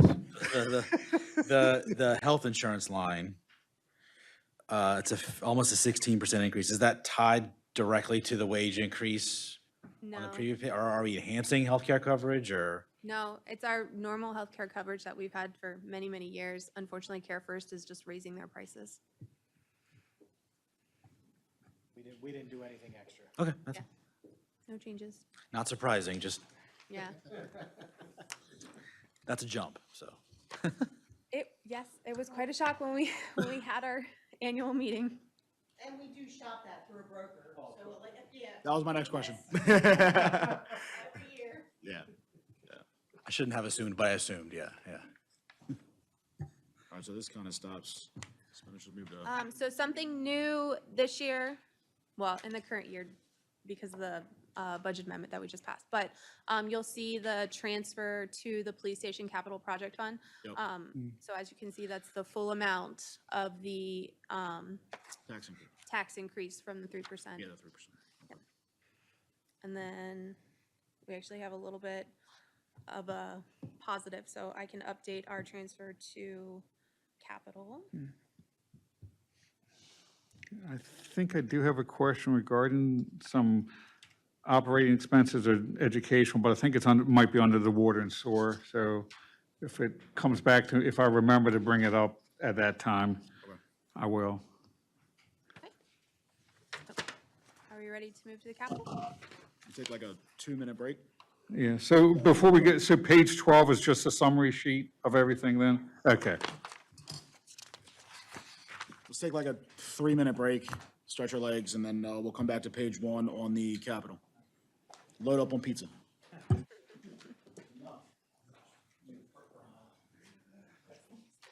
Got some downstairs if you need it. I think Holly might have some too. Oh, I have some. Do you need it? What do you got? I have generic Pepsid. Oh, no, I was like looking for, like a chewable or something quick. I think I You have- know I always have it. baby, I'm like, always prepared. Pepto-Bismol that are like bubble gum. Oh, man, like Tums or whatever. Those make me it's throw called. up Yeah, instantly. It looks like a piece of candy. Yeah, I have those at home. yeah. Right here. What I have is pretty quick because Yeah, anytime I'm desperate. Oh, I think I'll get it. oh, okay, if you don't mind. Well, yeah, we can't start without you, so take your time. Can you take it off or no? You can take it off. You can take it off. You're so used to it. No, one's enough. Okay. Let me show you to the door. No, you're good. You just hang in there. How you doing anyway? Yeah, my pain's increasing. It's going down my left arm now. She's sitting here for some reason, like, this is getting worse. That's why I went down to get Tylenol. This is just like, it's frustrating. Sure. Hopefully it corrects the problem. Yep. Yep.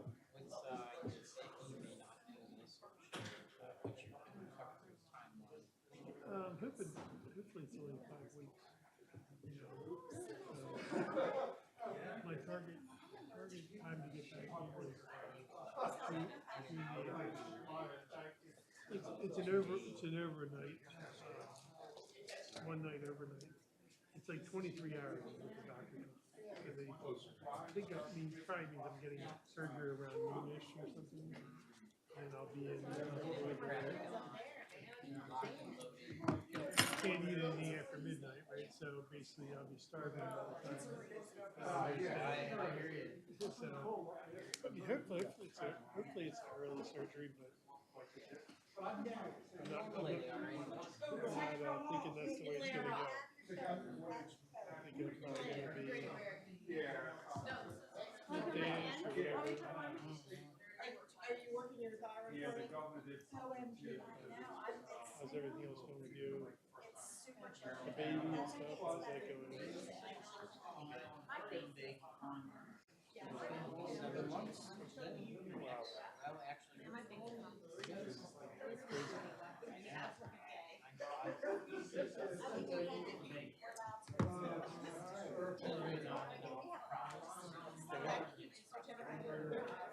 Oh, I'm sure. Get it. I understand. Yep. It's a change of your, I know, I change know. of your old routine. You know, it's completely We different. didn't have anyone. Just when you thought we were ready to move on. Right.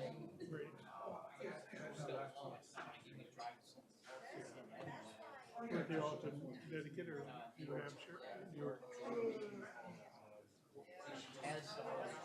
Right, they just call or text me like, hey, I need help.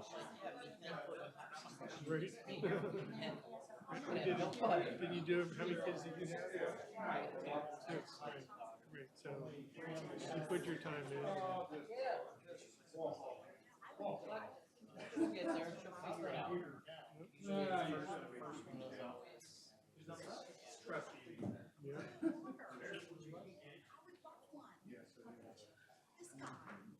What, is he bothering you? We can kick him out. Yes. He's trying to turn the heat on. Sir, you let me go right past the parks without adding another thing. So I told adding the conference, the Maryland Recreation Parks Association. But I told Tim, so we're gonna go back and add that. Feeling more painful. Unless it's a note in front of you.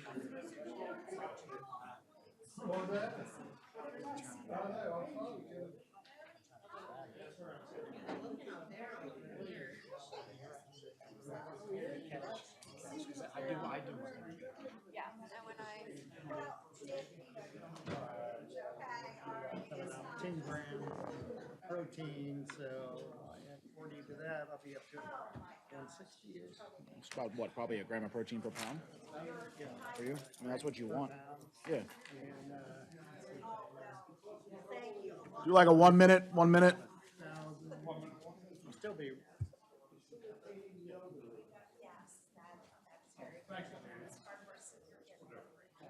oh, you're welcome. Yeah, I can't eat any sort of like pizza or spaghetti or anything without taking, or I wake up in the middle of the night with horrible indigestion. Yeah, it kills me. Oh, good. I kind of got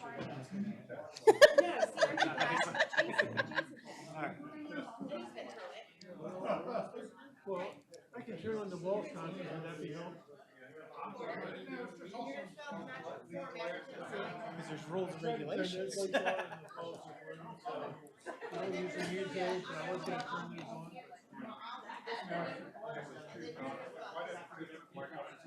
Where you got to?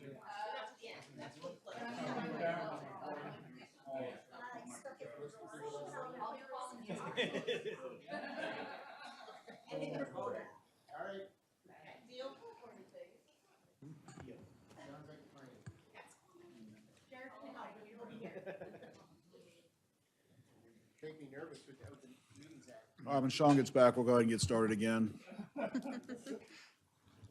Newbie.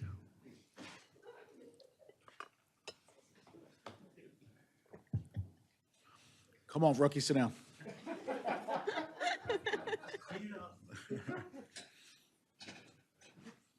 All right, John, you want to go ahead and record again? Yep, we're good. Okay. Oh, just kidding, Sean. We'll cut all that out. All right. Real quick, I know, Katie, we got to bounce back real quick. Yes. Okay. So I apologize. There was addition that was requested that I forgot to mention. So under parks, which is page 8, under dues and meetings, which is 516. What? So page 8, Okay. and it's this is Parks and Recreation, under memberships, dues and meetings. We want to add, and I need to update this note, but we want to add $1,200 so that Nancy can attend the Maryland Recreation and Parks Association Conference next year. You guys, Okay. So does that line become 2,300 if the council's agreed? yes. Okay. Who attends that again? Nancy Wood? Is that the NRPA conference? So the NRPA, so I did update it. So the NRPA stands for National Recreation Parks Association. We want to send her to the Maryland Recreation Parks Association Conference. So I just updated the subcategory to incorporate both. Now, we are a member of both of those, the National and the Maryland. Okay, so we'll just update that. We'll just update that. So is it okay to add?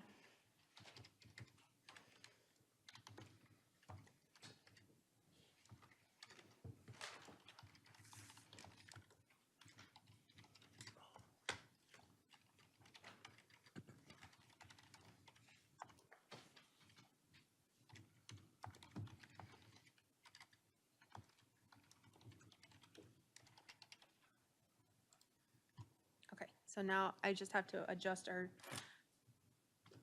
transfer to capital, and then we can move on to capital.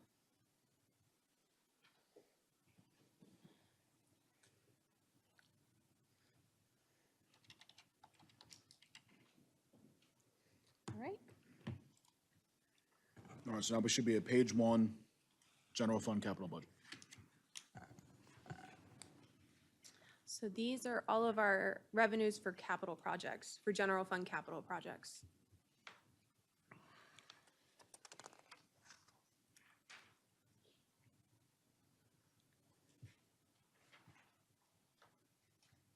Questions? I mean, there is I don't know if we want to talk about it on this line or wherever it shows up again, but the $500,000 Center Street grant. Okay, so we took that out of the current budget because, so the Center Street grant expired, or would expire in June 1st of 2027. But we, I think, applied to have that changed to use it for rails to trails to cross 27. So we took it out of 27's budget because we don't have an answer yet. But if they do approve that, then we would then have until June 1st, 2029 to expend those funds. We just requested a reallocation of those funds, basically. Yeah. So we're not extending Center Street the next year? Is that what we're saying? Next year. All right, we'll go to page 2.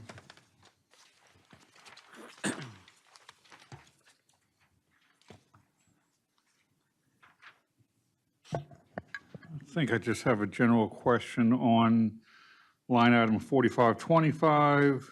I want to say the DNR program open space grant.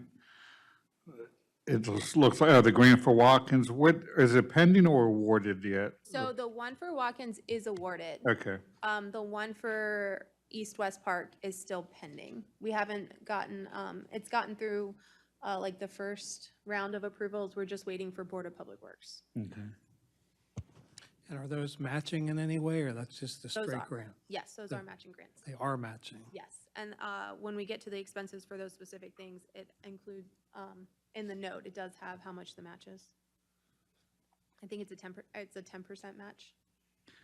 hey Katie, just so I don't have to bring it up, just a general question, maybe if you would like, under the comments, when there's a matching grant or something, can you put like, I want to see like the percentage of the match to it, like, I'm just pulling this out, like, say 2924 for East-West, if there's a match, it's a 10% matching of town funds or something, just so we know Yeah. what the match is, so we're not saying, oh, the 29,000 is the match. No, it's not, it's 10% of that. Thank you. Do you want the cap and the shear matches now? Or not?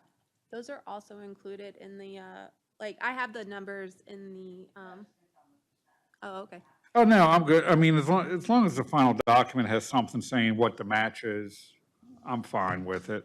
Well, it's going to be in the expenses. Yeah, So if you don't see in the expenses portion, then ask the question. Okay, yeah. Right now, you're a little early on that. yeah, I'm just asking for the general, for everything for the final document, so I'm not keep bringing it up and up over and over again.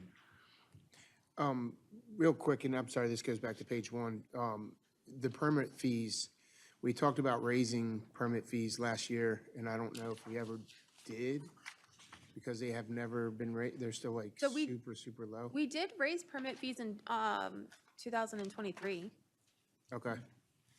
Are you talking the impact fees? Impact or permit? No, the permit fees, like when someone comes to get a permit to build a Oh, I'm fence sorry, or- I apologize. I was thinking impact fees, because the permit fees that you're talking about are on the operating side, not capital. So Okay. all the fees, permit fees you see in these revenues are all from impact fees. Okay, I apologize. So I apologize, that was my confusion. I don't have an answer for that. Okay. Yeah, I think we were going to be looking at other local jurisdictions to find out what they're charging right now. I know Carroll County went through that process of increasing a lot of the fees. We just haven't gotten to it yet in-house, but we can try to work on that this year.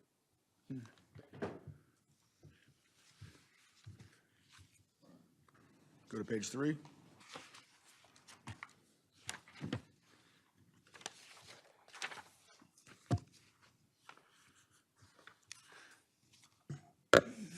Think I just have general questions regarding 5965, which is the Capital Improvements Department of Public Works. Saw that the new roofs, it was indicated we reduced it, the money was 671, reduced it to 50 to reevaluate roofing needs and patching if necessary. I guess I want to say that's not going to put us behind schedule or create potential dangers at the public work buildings and something if the roof is worse off and we miss it or something, or since we cut the re-roofing budget. Does that make sense to you, what I'm asking? It does, and Okay. it's something we talked about as well, and Barney could probably answer it more technically than me, but we do feel like that was a whole roof replacement on all 3 buildings, I believe it was, right? And maybe it's a question for Brian, but going back to my memory, all the buildings, yeah. So what we're doing is basically, it is more of a patch job this year, but due to the amount of capital requests, we had to come down on some things. Yeah, I mean, no roof is at or past the expected end of life on the building. No, and we're even looking into potentially, and Barney, again, please correct me if I'm wrong, because we talked about quite a lot of things. There may be some potential, some of the roofing material may be still under warranty. Did we talk about that? Yeah, I think of the newer buildings, Yeah. they should be under warranty. Yeah. So there's just a couple reasons why we did it this way, but Okay. it was discussed, a good question, and it was discussed. Yeah, yeah, I just want to make sure we're not creating hazards for the employees and any chemicals stored at any of the public works buildings due to leaks or anything. Thank you. Related, I was just gonna ask where the $50,000 estimate came from. Have there been estimates? Because it just seems, I think along the lines of what Councilman Munner was saying, it seems low. It's just an allowance to do some patchwork, like Jared had mentioned. And I think, didn't we went off of a patchwork job that we had recently, correct, I believe?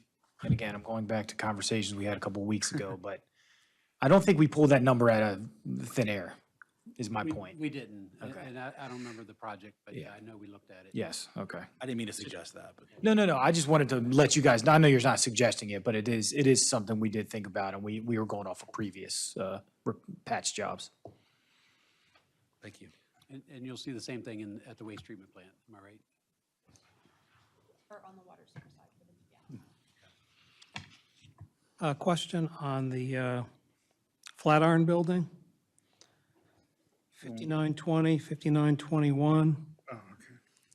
So in the description, it talks about where all the funding's coming from, and it says 100K town funds for MHAA. Is this a new $100,000 that we're putting in the pot for this fiscal year, or was this money that So we? the MHAA grant was, so we didn't get it from last year. We applied for it last year, we did not receive it. Okay, so this is a So this second is go-around. a second go-around. And we had to put in 100, we had to, yeah, it's a one-to-one match. So we did have to show that we were putting 100,000 in there in order to apply for it. Okay, so that is new money, $100,000 we're putting towards the Flatiron Building. Correct. Okay. You got line 5920 that says Phase 1 site improvements, traffic flow in the Flatiron Building vicinity. And there's no real description there. And then you got the next line, which is Phase 2 building improvements to property land. And my question is, do these improvements improve pedestrian safety in any way? So the Phase 1 site improvements are actually the ones that have already been completed where they made Park Avenue just a one-way instead of two-way traffic and all the changes that they made up there. So that was the Phase 1. Okay. Is Phase 2 going to do anything about the sidewalk walkability in front of the Flatiron Building? So in a sense, no, it does not. But the idea is that eventually there will be an elevator, so somebody can, and there will be a door on the south side of the building that you can enter, get into the elevator, go up, and be able to come down on Park Avenue. So that is one way of getting around the building. But remember, the site was all taken away from the project, other than putting in a handicap space, some minimal site improvements, but the idea was concentrate on the building so we can actually have something affordable that grant-wise, we can make it happen. And then addressing the narrow sidewalk along the building and plazas, anything else that we do, that would be another phase. But even Phase 2 is getting broken down into multiple parts, again, just to try to make it happen. Okay. That's all I have to say. Thank you. Real quick on the 100,000 for the one-to-one. Last year, we had it in there in case we got the grant. We did not. Right. That and money so- was not spent. Correct, and So that'll it's come. not new I think the term new money is kind of misleading. It's not going to be spent unless we get the. Right, understand. Okay. I was going to say the same, and also remember the Historical Society, the American Legion, both put money toward this project too, and I think we were up to 33,000? 32,773. Yeah. 32.7. So, there's organizations that are invested in, so. Yeah, the 800,000 LBI. No. Oh, that's in the current budget. And then I had comments about the cameras, and we already talked about that, and that's where these other cameras are showing up here. So that's all good. Okay. Thank you. Real quick, related to the pedestrian safety, is there anything in phase 2 or beyond about the street, the width of the street at the Flatiron bottleneck? Is that in scope in any of these phases to be readdressed or? Again, because we were looking at a $4 or $5 million project, we were trying to bring it down. So the idea was to concentrate on the building first and then address the site improvements later. But the building would include, again, some pedestrian improvement by being able to use the elevator, but that doesn't improve the street itself as far as the narrowness of the lanes. We could look at a couple parking spots.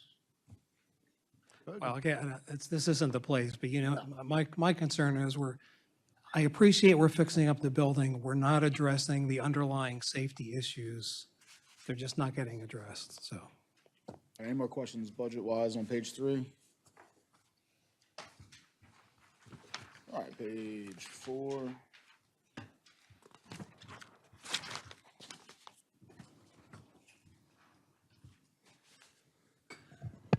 All right, I'll bring it up.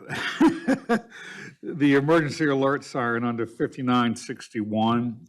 First, I'll start by saying I'm supported, the vote was support, but we had questions concerning the costs and stuff during that discussion, so that's why I'm bringing it up.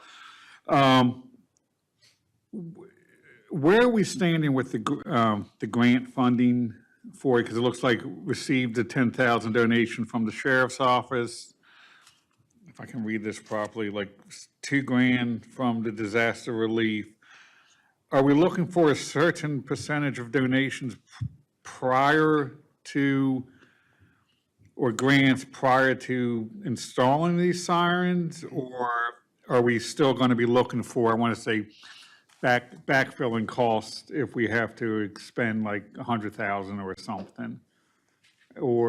And how far along are we with paying the costs and So right stuff? now, Barney and Julianne are working on the RFP to put that out, and they had in their last meeting with the task force, they started discussing that. I'm not sure what Barney's timeline is right now on getting that RFP out.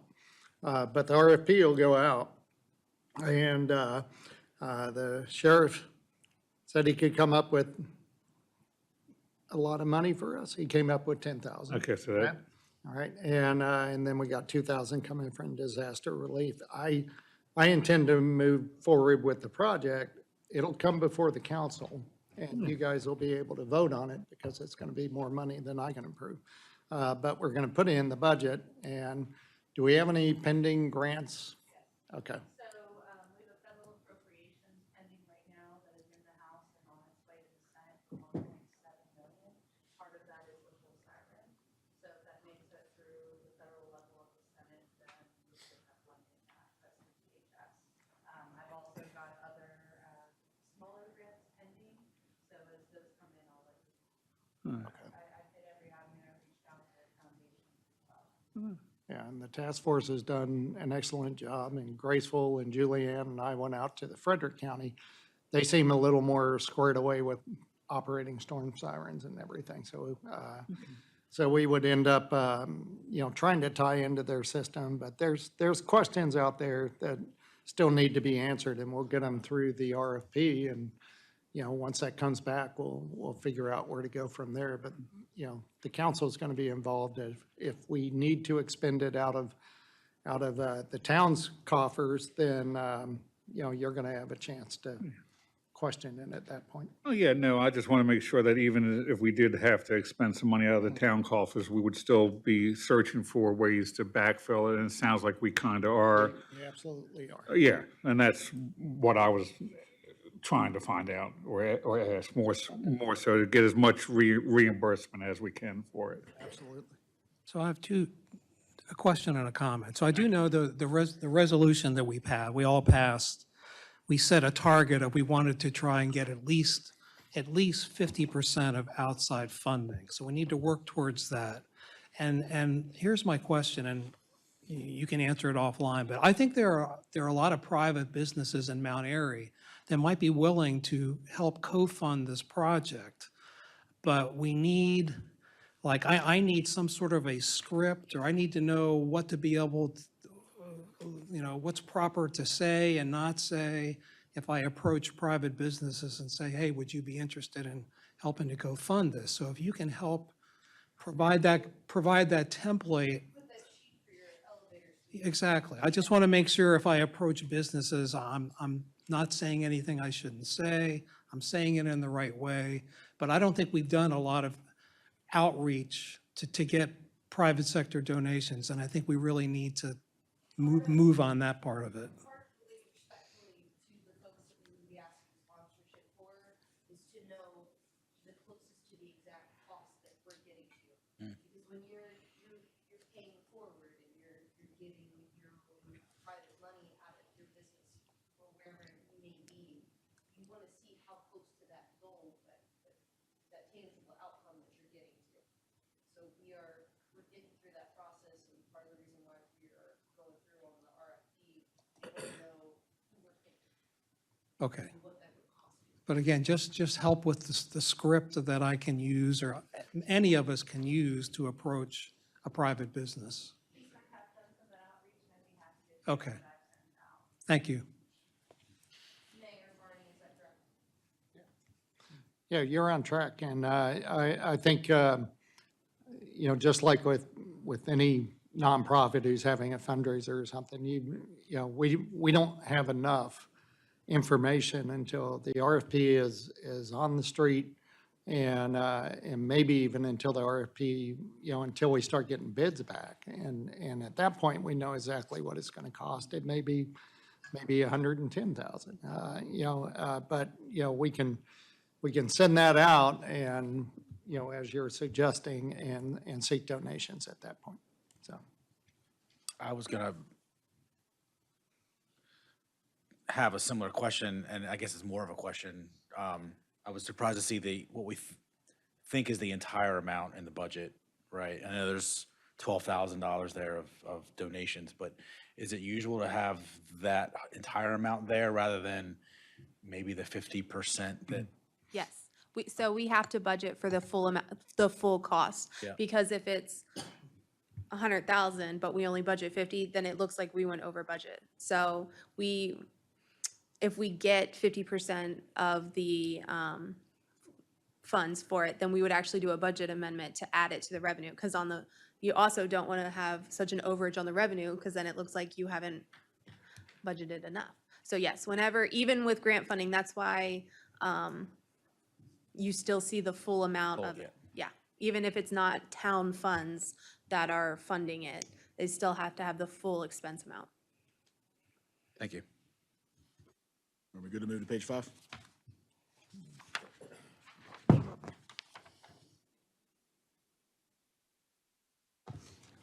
Just, I guess, let me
past that we didn't have as large of a budget. And normally, we should have about $500,000 worth of paving budget. Okay, all right, thank you.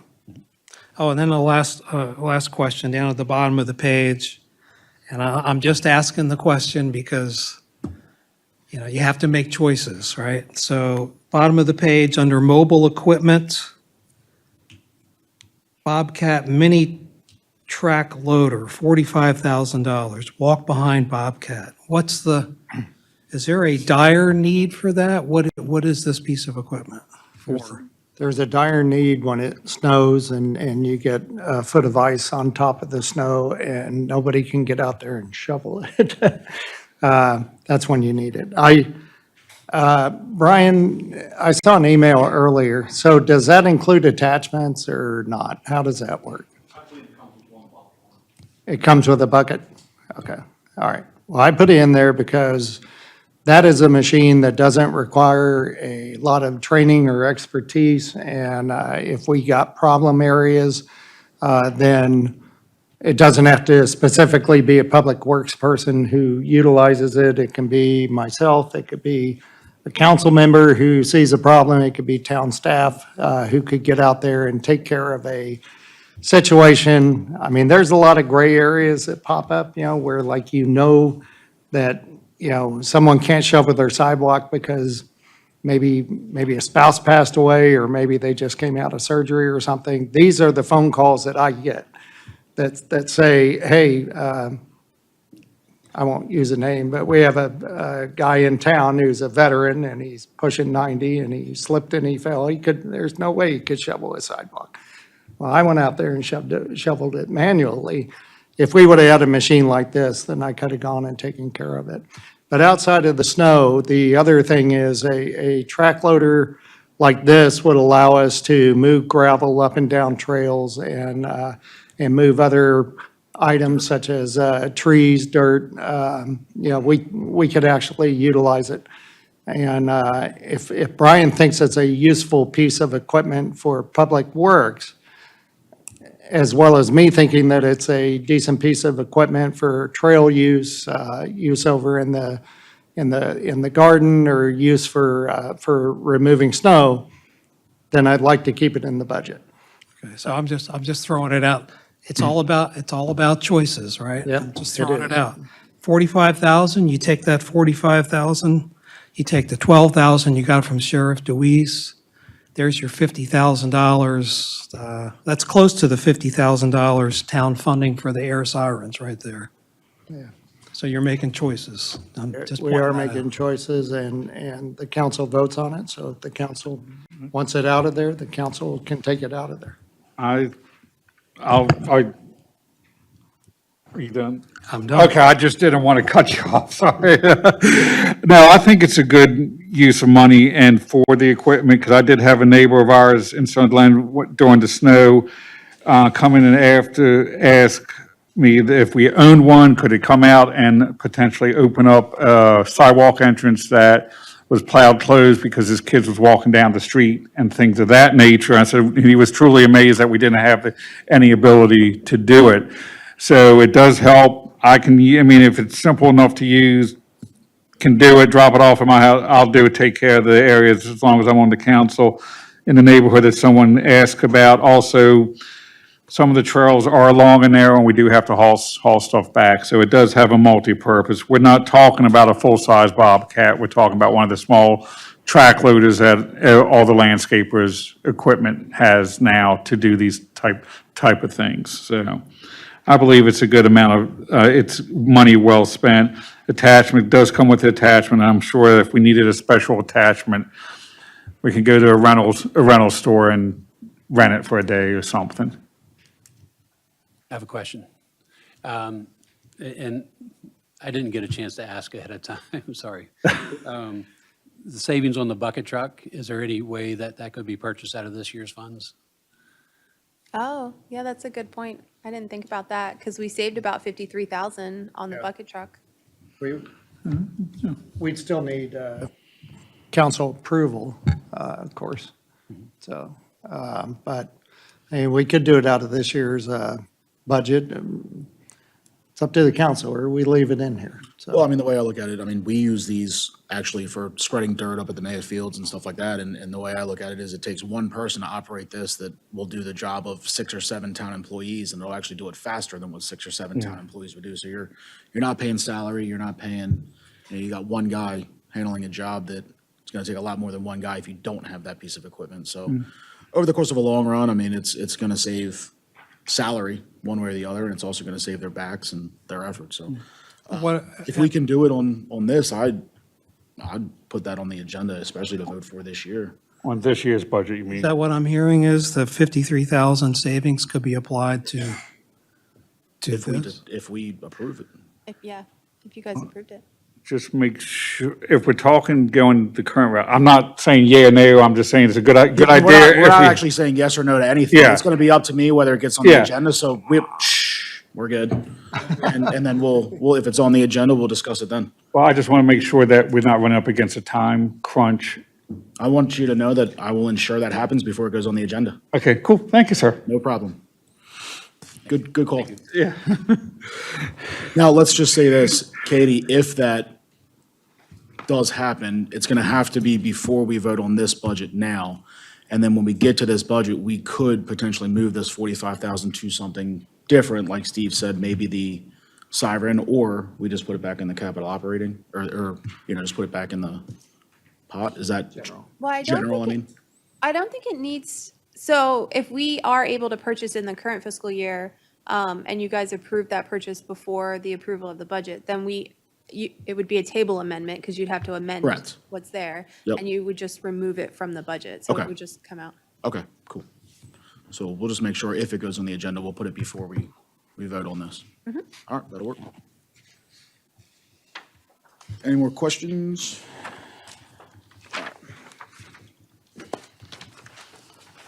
Page 6.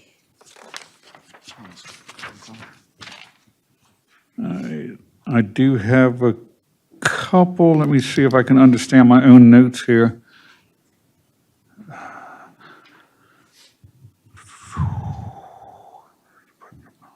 Okay, so, under Rails to Trails east of Maryland 27, so it's 875, and in the note, so there are 2 grants.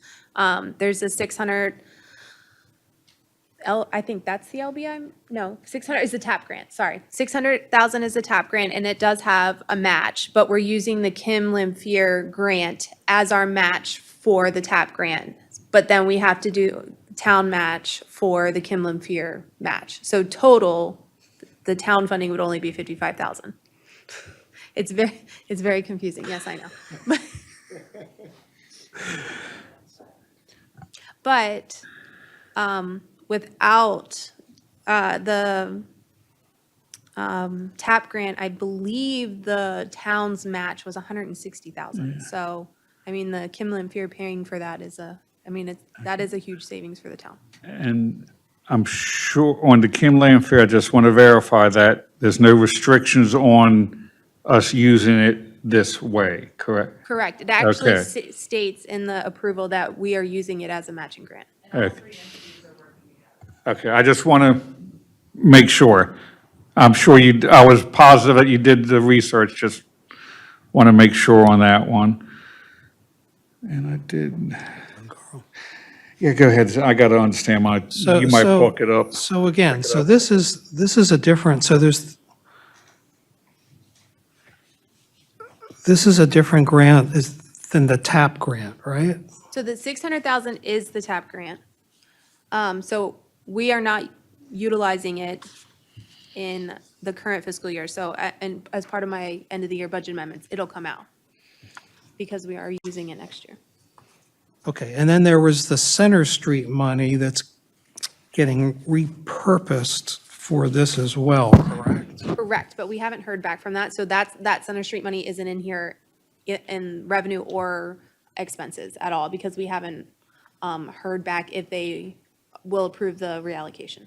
Okay, so here's my question. That Center Street grant money, I mean, I don't know the criteria for asking for it to be repurposed for something else, right? I mean, what's going to be to extend Center Street? Now you're saying, I want to use it to help build a tunnel or something under Route 27, right? So here is a question for you. I'll just throw it out because I'm always looking at what are all the options, right? We're building a police station and we think we are. And I don't know what the budget is on that. And I'm not going to, it's not my place to comment on that. But if we needed more budget for the police station, there are site preparation costs, like to provide the access off of Candace Drive into the police station site. There's paving costs for the parking lot. And my only point is, I don't know what that money can be used for in terms of repurposing it. But if that could be one of the potential uses that you can repurpose it to, again, it's a question of wants and needs and where you want to use your money. And if you could use that money to help you with those site prep expenses that maybe we don't have the money for the police station, that's another place where that grant money could be used. I'm just saying, you need to think about where are you going to put your money and your assets and such, so. I don't think we could move the money over to the police station. I think Yeah. that we, So, yeah, I can answer that, Yeah. and jump in, Ashley, if you feel you need to. We repurposed it the way we did because we aligned the two projects, basically. So we're talking about Center Street was gonna be used, basically, that extension for a very similar purpose as to what this Route 27 project is gonna be used for. So to completely take that out and put it now over to a completely different project, it wouldn't have been reallocated. They wouldn't just allow that to happen the way that we can do a project like this. Because when you reallocate, you're really kind of giving the money back and really applying for a new project. And so you have to be careful as to how you do that. And it has to meet all the requirements of the grant itself and things like that. And so that's why we chose to Yeah, do and it. that's, again, I don't know the ins and outs of that, but clearly I just saw that as an opportunity, thinking, okay, wait a minute, now this, you're switching from extending Center Street to now, okay, it's in the general vicinity, but it's kind of a different use, putting a tunnel in under 27. That's not the same thing. Maybe you're making the case that it's related, but. Yeah, we are, because the police, and the entrance and site work to the police station is a whole different program, really. It wouldn't, gotcha. it needs to be eligible for these Gotcha. funds. Okay. what did you have? Well, we also have a bond for the police station to pay for those things, and I'm not sure how a grant would intermingle with us having the bond. We could still, Okay. we could, but in this case, it wouldn't. Okay, you answered the question. Thank you. If I can throw out one more thing, I mean, in 2 days, just off of a Facebook post, we got over 100 letters of support for crossing Highway 27 safely, either through a tunnel or a bridge or whatever it comes out to. So I think there's a lot of support as opposed to the 2 letters of concern I got from 2 people who said they didn't like it. But over 100 letters came in supporting getting across 27 safely, so. Are you? Any more questions on 6? Yeah, I think I got, one question I had was on page 7, but I do have a question on page 6. But to follow up with Councilman Demers, I believe for the grant funding, I believe also it's state policy normally is that you cannot use grants for law enforcement facilities. I could be wrong, but I think that's what it was when we started looking at it. That's why we have trouble getting grants for construction of a police station. Also, I believe on the park issue, 5973 line item Prospect Park, looked like we moved park improvement design to fiscal 2028. And then we have another line item for construction improvement to playground equipment, grounds, dock, and pond. I'm all for that. I'm not against it. I just want to make sure that since it seems the improvement design phase has been moved to another fiscal year, as we move ahead, if, with any potential improvements to Prospect Park, that we kind of try and align that with an overall vision of what we would like to see Prospect Park become. Does that make sense to you? So we're not wasting the money that we're not wasting, we can get a better design. Since we're doing the design money in another year, but we're doing improvements this year, I just want to make sure that everything fits together in the park. I have my things in I guess that's what I'm asking. Yeah, I can kind of. In my long about sort of confusing way. No, I completely get what you're saying. We are trying to do an overall concept plan, I think, for that park. This is going to be a grant-funded project, Yeah. which is why we're specific to the amount of money. And I think we're still working with Nancy and Barney to try to figure out exactly what we're going to spend that money on, because it is grant-funded, it's specific as to what we can use it for. So we do have a couple of options for that park, but that's why we're doing a project there that does not require engineering for it, because we're trying not to put the cart before the horse, as you're saying. yeah. But we do want to spend that money. Oh, yeah, no, I'm fine with it. I know Prospect Park is one of the ones that need improvements. So, cool, thank you. All right, page 7.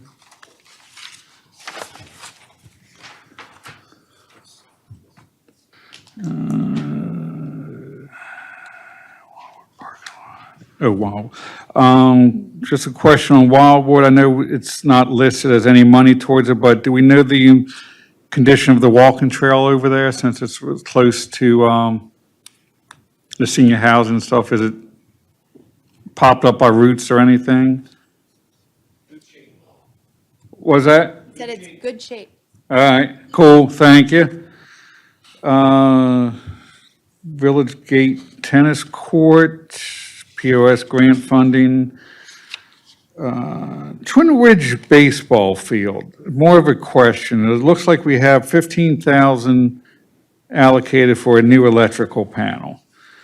But I never recall, I know whenever we try and use the lights over there, there's a big brouhaha that goes on with the lights. So if we've never used the lights, do we need the 15 grand for the panel this year? Or would that be better spent upgrading the whole lighting apparatus over there to more beneficial LED lights and stuff? I can answer that. We did a walkthrough of all of our parks, engineering and parks, Nancy and Drew. Yeah. That was one of the safety issues we came across. It is an old, there's a couple panels there. It's not just one panel. But they're old, they're, even just the board that it's on needs improvement. But the idea was just go ahead and replace all the electric there. It's behind the backstop on a separate board. And it's needing it, if you look at it. Yeah, it's just, Same thing with over Watkins Park. I think that's in the budget as well, next to the tennis courts. It's that panels do. The lights are used. oh, they are? Oh, yeah, definitely, yeah. Yeah, it's Okay, still, I was, still operation, it's still hot, but it's time to make it a It little isn't, safer. it is in bad shape, Yeah. especially with the kids running around. oh, no, that's fine. I just was under the impression that we didn't use the lights over there. That's why I'm sure if they were, you would have spoken up. If I was incorrect. Sorry about that. Oh, you're Like, good. it's like Field of Dreams out there in the fall. Okay. Two quick questions. Line 5980 Windy Ridge Park, we're spending $5,000 on erosion control. What's the issue there? That one is sort of to start saving up money so that we can make better improvements to the entrance into the park, where you first pull up at East West Park, and then there's that fence there, and then starting. There's a lot of problems with water flow that completely erodes the area. Brian and history did a great job of trying to level that out so it's safer, but over time, we're gonna have more and more issues with that, so we want to try to start saving up money to really address that. Okay, so this won't actually, nothing will get done this fiscal year with it then?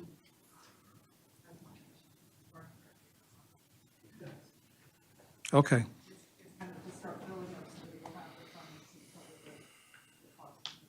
Okay, and then another question, and again, it's just wants versus needs, it's just making decisions and choices. line 5961, other equipment is needed, and you've got 65,000 for a leaf vac pull-behind machine. I don't know what the burning need is for that. Maybe there is a burning need, but that's another example. That's 65,000 right there. That goes to your air sirens. Yeah, I mean, right now, we have to hand carry the hose, and the MD mandates we have to vacuum up X amount of debris on our roads every year. And every year I get more and more requests for picking up more leaves. And this is just another anonymity that we're giving the taxpayer. And last year, we saw probably 8 dump trucks by hand. It's a nice machine. What's the return on investment for that, as far as salaries and manpower? Well, right now, it takes 6 to 8 of us to go out every time we walk. Okay. Walk about 100 yards, switch off the guy, next guy, one guy driving the truck, and everybody else just lines up, runs the hose for 100 yards, and you just keep switching. Okay.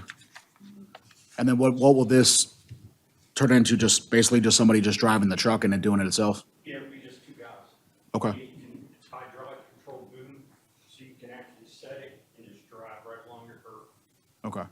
And I'm assuming you're switching off guys just because of the weight of the hose and stuff like, okay. And Brian, Just out of Wildwood, we take 4 dump trucks just out of Wildwood in the fall. Brian, real quickly, will that, for stormwater, will that go towards our required permit? Yeah, for our MS4, required MS4 permit as well. It goes towards that. We're required for our stormwater management. Okay. So, and then you said you have about 6 to 8 guys to operate what you have now, which is a handheld one? And with this one, you would only need 2? So, I mean, we're removing about 6 salaries if we could move them somewhere else. I mean, ROI would come back pretty quick. And I'm assuming it would get done pretty fast, a lot quicker too, so you can get it done faster. And we'll cover a lot more ground. Okay. All right, thank you. Good, you want to go to 8? It's just kind of the summary.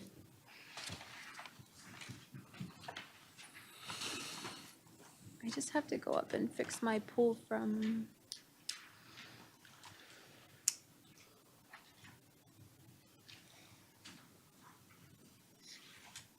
All right, any questions?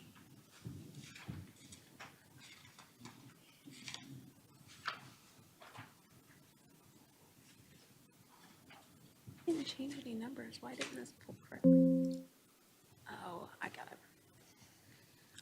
I have to fix one of my formulas. It's showing that we have a positive, but we haven't changed any numbers, so it's one of my.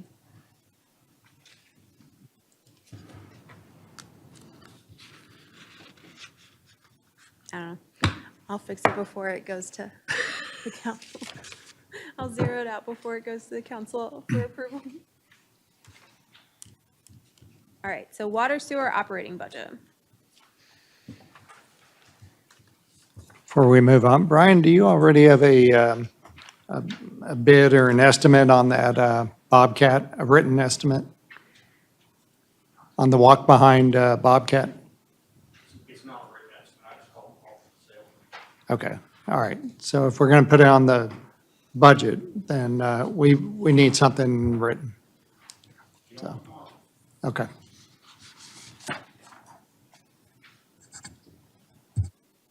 All right, so we're going over to water and sewer now? Yeah, so water sewer operating. Like the mayor mentioned earlier, the increase in the water rates has been included in the charges. So this is so basically what I did is I took our last 4 billings and then I times them by the increase amount, and this is the number I came up with. Okay.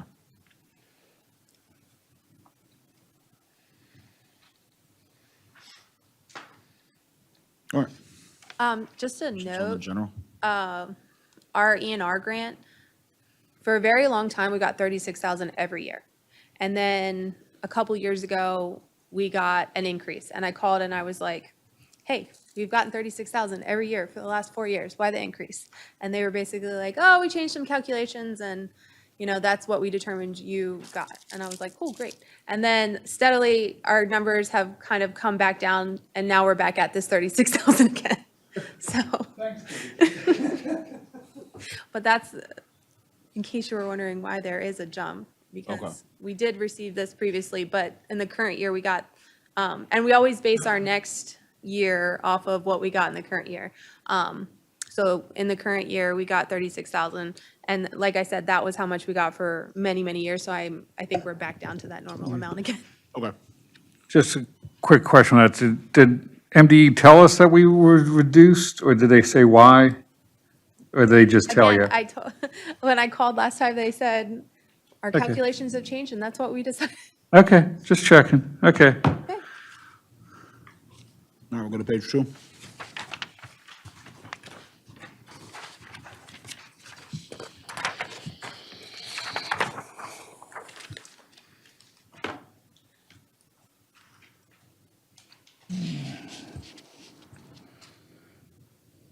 Questions? Page 2. Page 2. Yeah, I do have one quick question, maybe more clarifying. Okay. Line item 5304, maintenance repair water system related to lab analysis equipment and supplies regarding the PFAS. Is it, I mean, it says 20,000 for quarterly PFAS. Is that the total for the year? Yes. Okay. No, that's my question, because it just gave the impression that it was 20K a quarter, and then I was going to say, if that's 20K, then the numbers. You're right, that is kind of confusing. So it should be 20K Yearly. for annual, and it's Okay, completed quarterly. okay, that's fine, thank you. I have a related question on that. So is this to continue the same level of sampling we've been doing at each of the wells and the water stations That is, quarterly? Are we continuing the same protocol as we have? Or is it changing? I think this year PFAS, we don't have to do as many samples. We're not required to do as many, but we're choosing to do all of our point of entry testing, not at each of the wells. So we're doing 5 samples rather than doing 11 that we were doing. Okay, so you are changing the protocol. Is the 40, the budget for this, is it less because you're scaling back the sampling? And do you really want to scale back the sampling? MDE scaled back the sampling for this year. It'll increase again next year. But I think we're only required to do actually 1 sample at 1 station this year. I think it's at station number 4. And that's all I've been told that's required. Mike, I don't know if you know. I believe there's 2 requirements. Is it 2? Throughout the year, they have to be 6 months apart. Oh, so 2. Opposed to 1 every quarter. Okay, Just so, for 2027. Right, but I think it was only at 1 station. Correct, yeah. Yeah. so we have been, just so I understand, we have been doing it at each well and at each water station quarterly. And now we're changing that, correct? Because MDE doesn't require it anymore. I understand they don't require it. I'm just getting the facts, and so we're changing it. Originally, we were doing just at the point of entry, and then we changed to the individual wells. Right. And then we're going back to point of entry now, now that the requirement's not there. I think another way of putting it is we're going above the MDE requirements for testing our wells by testing all 5 pumping stations quarterly. Yeah, and it's capturing whatever's going into the system, which is the drinking water. I So understand. you don't have to do it at each well if you do it at the point of entry. okay, so I do have an addition for this specific line item. And Barney can speak more about it, but we need to add 5,000 to the testing because there's a new requirement this year for lead testing. Right, And Barney can explain more of that. right. And that's for, it's a new requirement for childcare facilities and schools that we have to do lead testing. I got to get into the details to know for sure how much, but it looks like $5,000 would cover everything.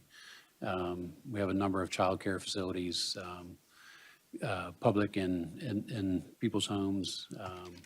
I think there were 39 listed on the, Mike had sent me a link, but I don't think all 39 of those are in town. So, and it's like $100 a test. We don't, we just do it. I have a quick question back on PFAS. So for the last year, we have been sampling quarterly at each well, correct?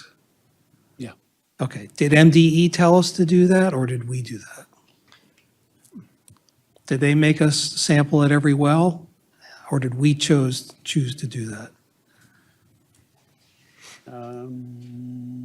That's a good question. I remember we had that discussion. I don't want to throw something out there that's not real, but I remember you coming to me and saying, do you want to keep doing each well? And I said, yes, for last year. And we continued doing each individual well, but That was so that we'd know what wells, Yeah. if we wanted to be able to shut a well down or something like that, we would know which wells were the highest. That's fine, but we chose to sample at the wells. MDE did not tell us to sample at the wells. I'd like to get an answer on that at some point. I can verify that for Okay. you. I'll have to double check, verify that for you. All right. I don't want to tell you wrong in the meeting. Okay. I don't either. But I do remember having the discussion and saying, let's keep doing each well. So we'll get a good MDE answer for you. Yeah. Questions? Page 3.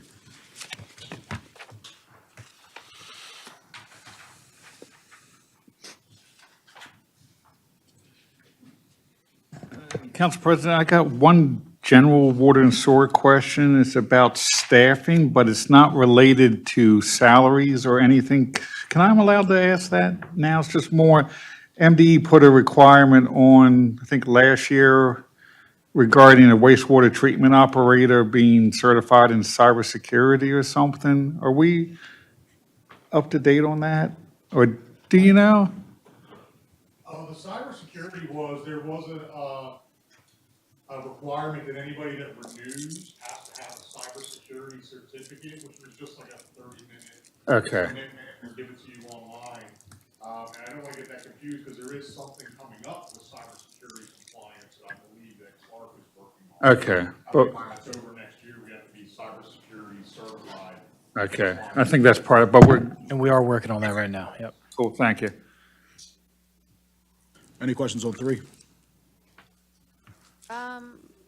Carl, you had mentioned you had a question about training and you thought it was on the water sewer. This would be. The cybersecurity was a question. Oh, okay, okay. Thank you, Katie.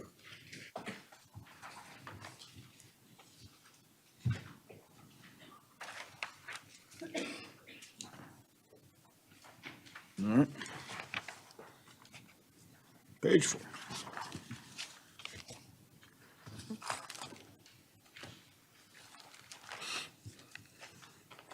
So the next page is just the summary.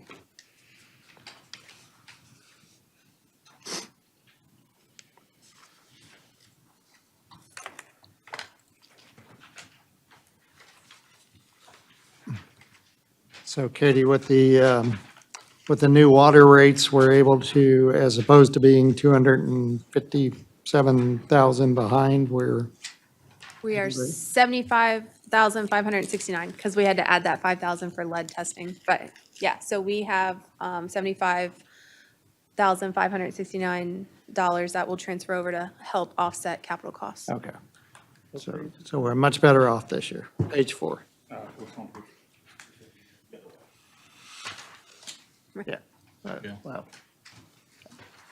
Yeah, from a $250,000 deficit to a $75,000 deficit. No, it's not a deficit. It's red because I changed the number. Well- It's a positive. Positive, I'm sorry. Yeah, Yeah. Okay, I just want to, that's what was confusing me. It says transfer to capital 75. So when I change any numbers during this, I make it red so it stands out to me. Oh, when I'm okay. Going through and double checking everything. It doesn't mean that it's, if, Not negative. yeah. No, If it was no. negative, it would be up here. No, what I'm saying, if I'm following this, our sheet's got transfer to capital 80 grand. But remember, we added 5,000 for additional lead testing that. And that's where, okay, gotcha. Yep. Thank you. That was my question. Thank you. But we're heading in the right direction. Yes, we are. I'm glad that we really dug in on those numbers. If anybody's curious, when you take the negative transfer out from last year, it's up 17.5, so we're close to that 19%. Yeah. All right. Is your mic on, Sean? Because I can barely. Yes, I'm just talking very low. He's not yelling into his mic. Okay. Okay, so we are moving on to water sewer capital. Revenues. First page is an overview. Any questions on that?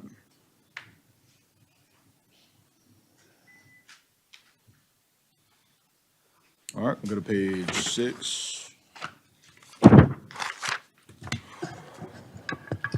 think I've got one question on sewer system, 1908 air diffuser for sewer. Is that a replacement? So this is for all five, is there 5 stations? How many Oh, sewer okay. stations are there? So it started over. You're talking about the 11 pump stations? No, the air diffusers are for the sewer, for sewer systems are for the sewer stations. But I'm pretty sure it's to change in all of those. Brian can answer that question better than I can. No, I was just wondering if we were adding something new to the system or if it's just general maintenance I think we have- replacement. I think we need to replace them. Okay. And it's for the total for all the stations, just not one? Correct. Okay. I mean, we're trying a pilot program. It'll be 5 different stations, 5 different areas. Okay. And this is to see if it'll help us with our freeze problem. Okay. Yeah, no, okay, cool. Thank you, Brian.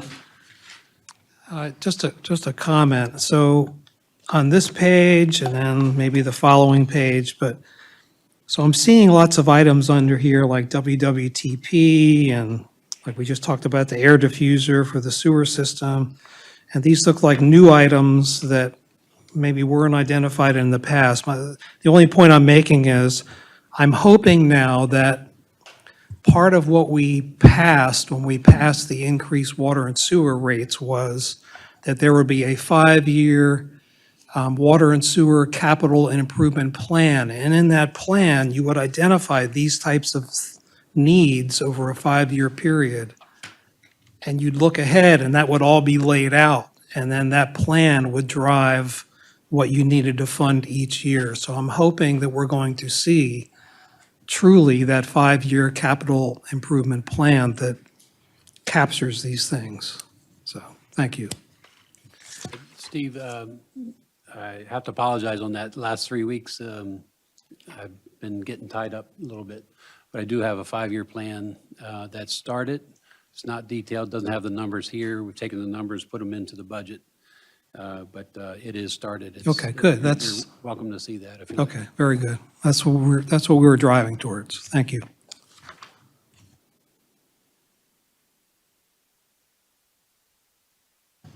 You're still on page 1 or 2? Page 1. Okay. Oh, no, we're on page 2. Page 1 is revenues. Yeah. Oh, Page 2, sorry. Real quick though, on one, we had 4,218,560,000 last year from the DWSRF grant. Is this a new 4.2 million that's coming in or an additional? It's Or the same It's just the amount. same? Okay. Yeah. So we'll reduce the cost that we, because we haven't spent 4.2 million, and so in my end of year budget amendments, we'll reduce that amount. And then, Okay. because we have double this amount, so we have 8.4. Because we did get all the the- second Yeah, we did get batch of the, funding, yeah, which we negotiated in that meeting. Okay. yeah. All right, awesome. All right, page 2. Keep hitting this. Yep, now we're going to page 3. Do have a couple, just clarifying for me more so than anything else. The rehab elevated storage tank number 3, I believe during the water rate discussions, Barney gave a presentation. That's the water tank by Century Drive, correct? Correct. And that's because the tank's corroding faster than we anticipated and stuff of that nature, correct? Yeah. Okay. One quick question on the water meter replacement. I know when we did this, we got a couple extra, for replacements and stuff. Are there still enough extras in stock? Because I noticed we, So the water meter, now if we have to order more water meters, those would be maintenance. okay, So the replacement is when we changed out the entire system. But now if we have to order 5 water meters, that just falls under maintenance. okay. Thank you, that's clarification. Okay, that's it. Thank you. I have a question on 1952, the water system PFAS remediation. So again, this 4.2 million, this is out of our budget, but this is going to be a reimbursable grant. Does that amount cover all of the work to be done for stations 1, 2, 3, and 5 as listed here? That's the full shebang for that? Yes. Okay. Yep.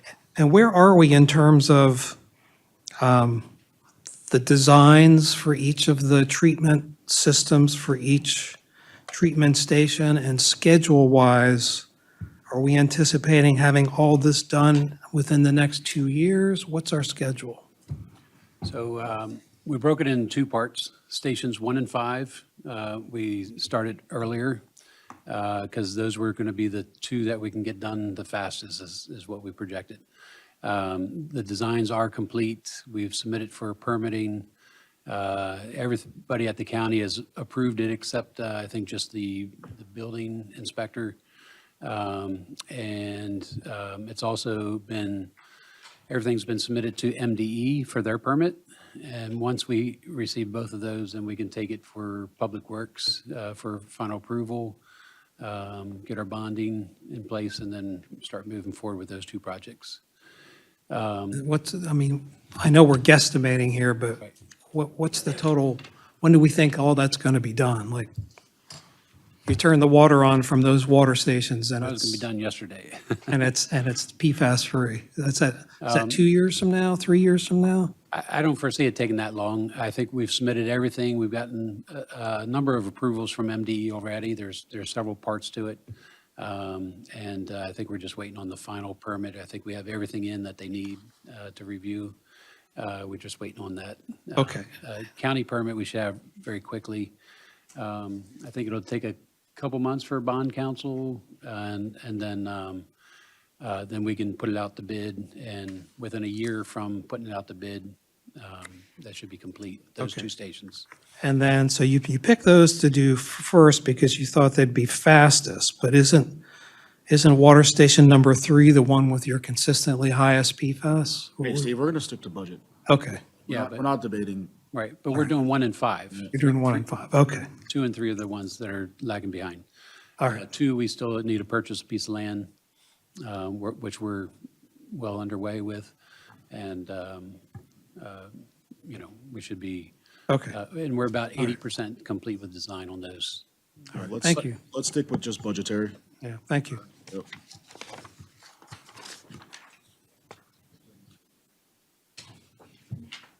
All right, next page. 4, right? And that's the end of the the water sewer capital budget. All right.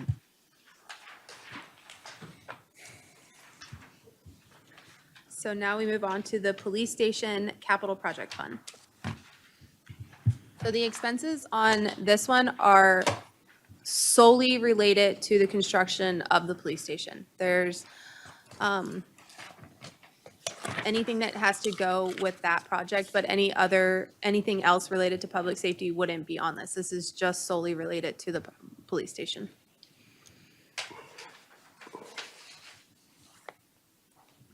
Okay, so a question or two. On 5962 Police Station, in the comments section, it says, buildings, police station, construction, 4 to 5 million, right? So I just want to make sure I'm understanding. So the The building proper, we have budgeted up to $5 million, and then we have already purchased the land. And how much was the land purchase? Wasn't it like 900 and something? 900 including the Okay, pad. so again, my understanding was And we the, haven't fully, like, because that was in phases. So we've Okay. made 2 payments, we still have 1 payment to go when, okay, but what I'm getting at is, my understanding is the total cost of the project, the building, the land, everything, we told the citizens was going to be $6 million. I think that's what we said. So we're saying we have, the building will cost 4 to 5 billion. We've already got the property. We have a bond for 4.2 million, is that correct? 4.5. 4.5.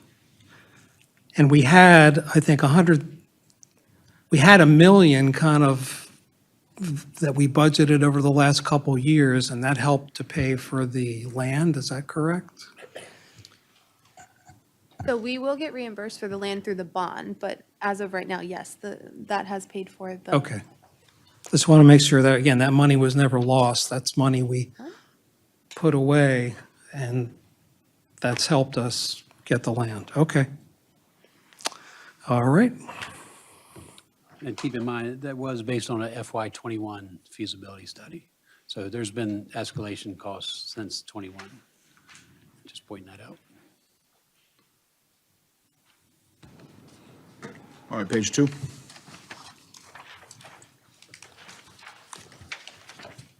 Page 2 is just the summary.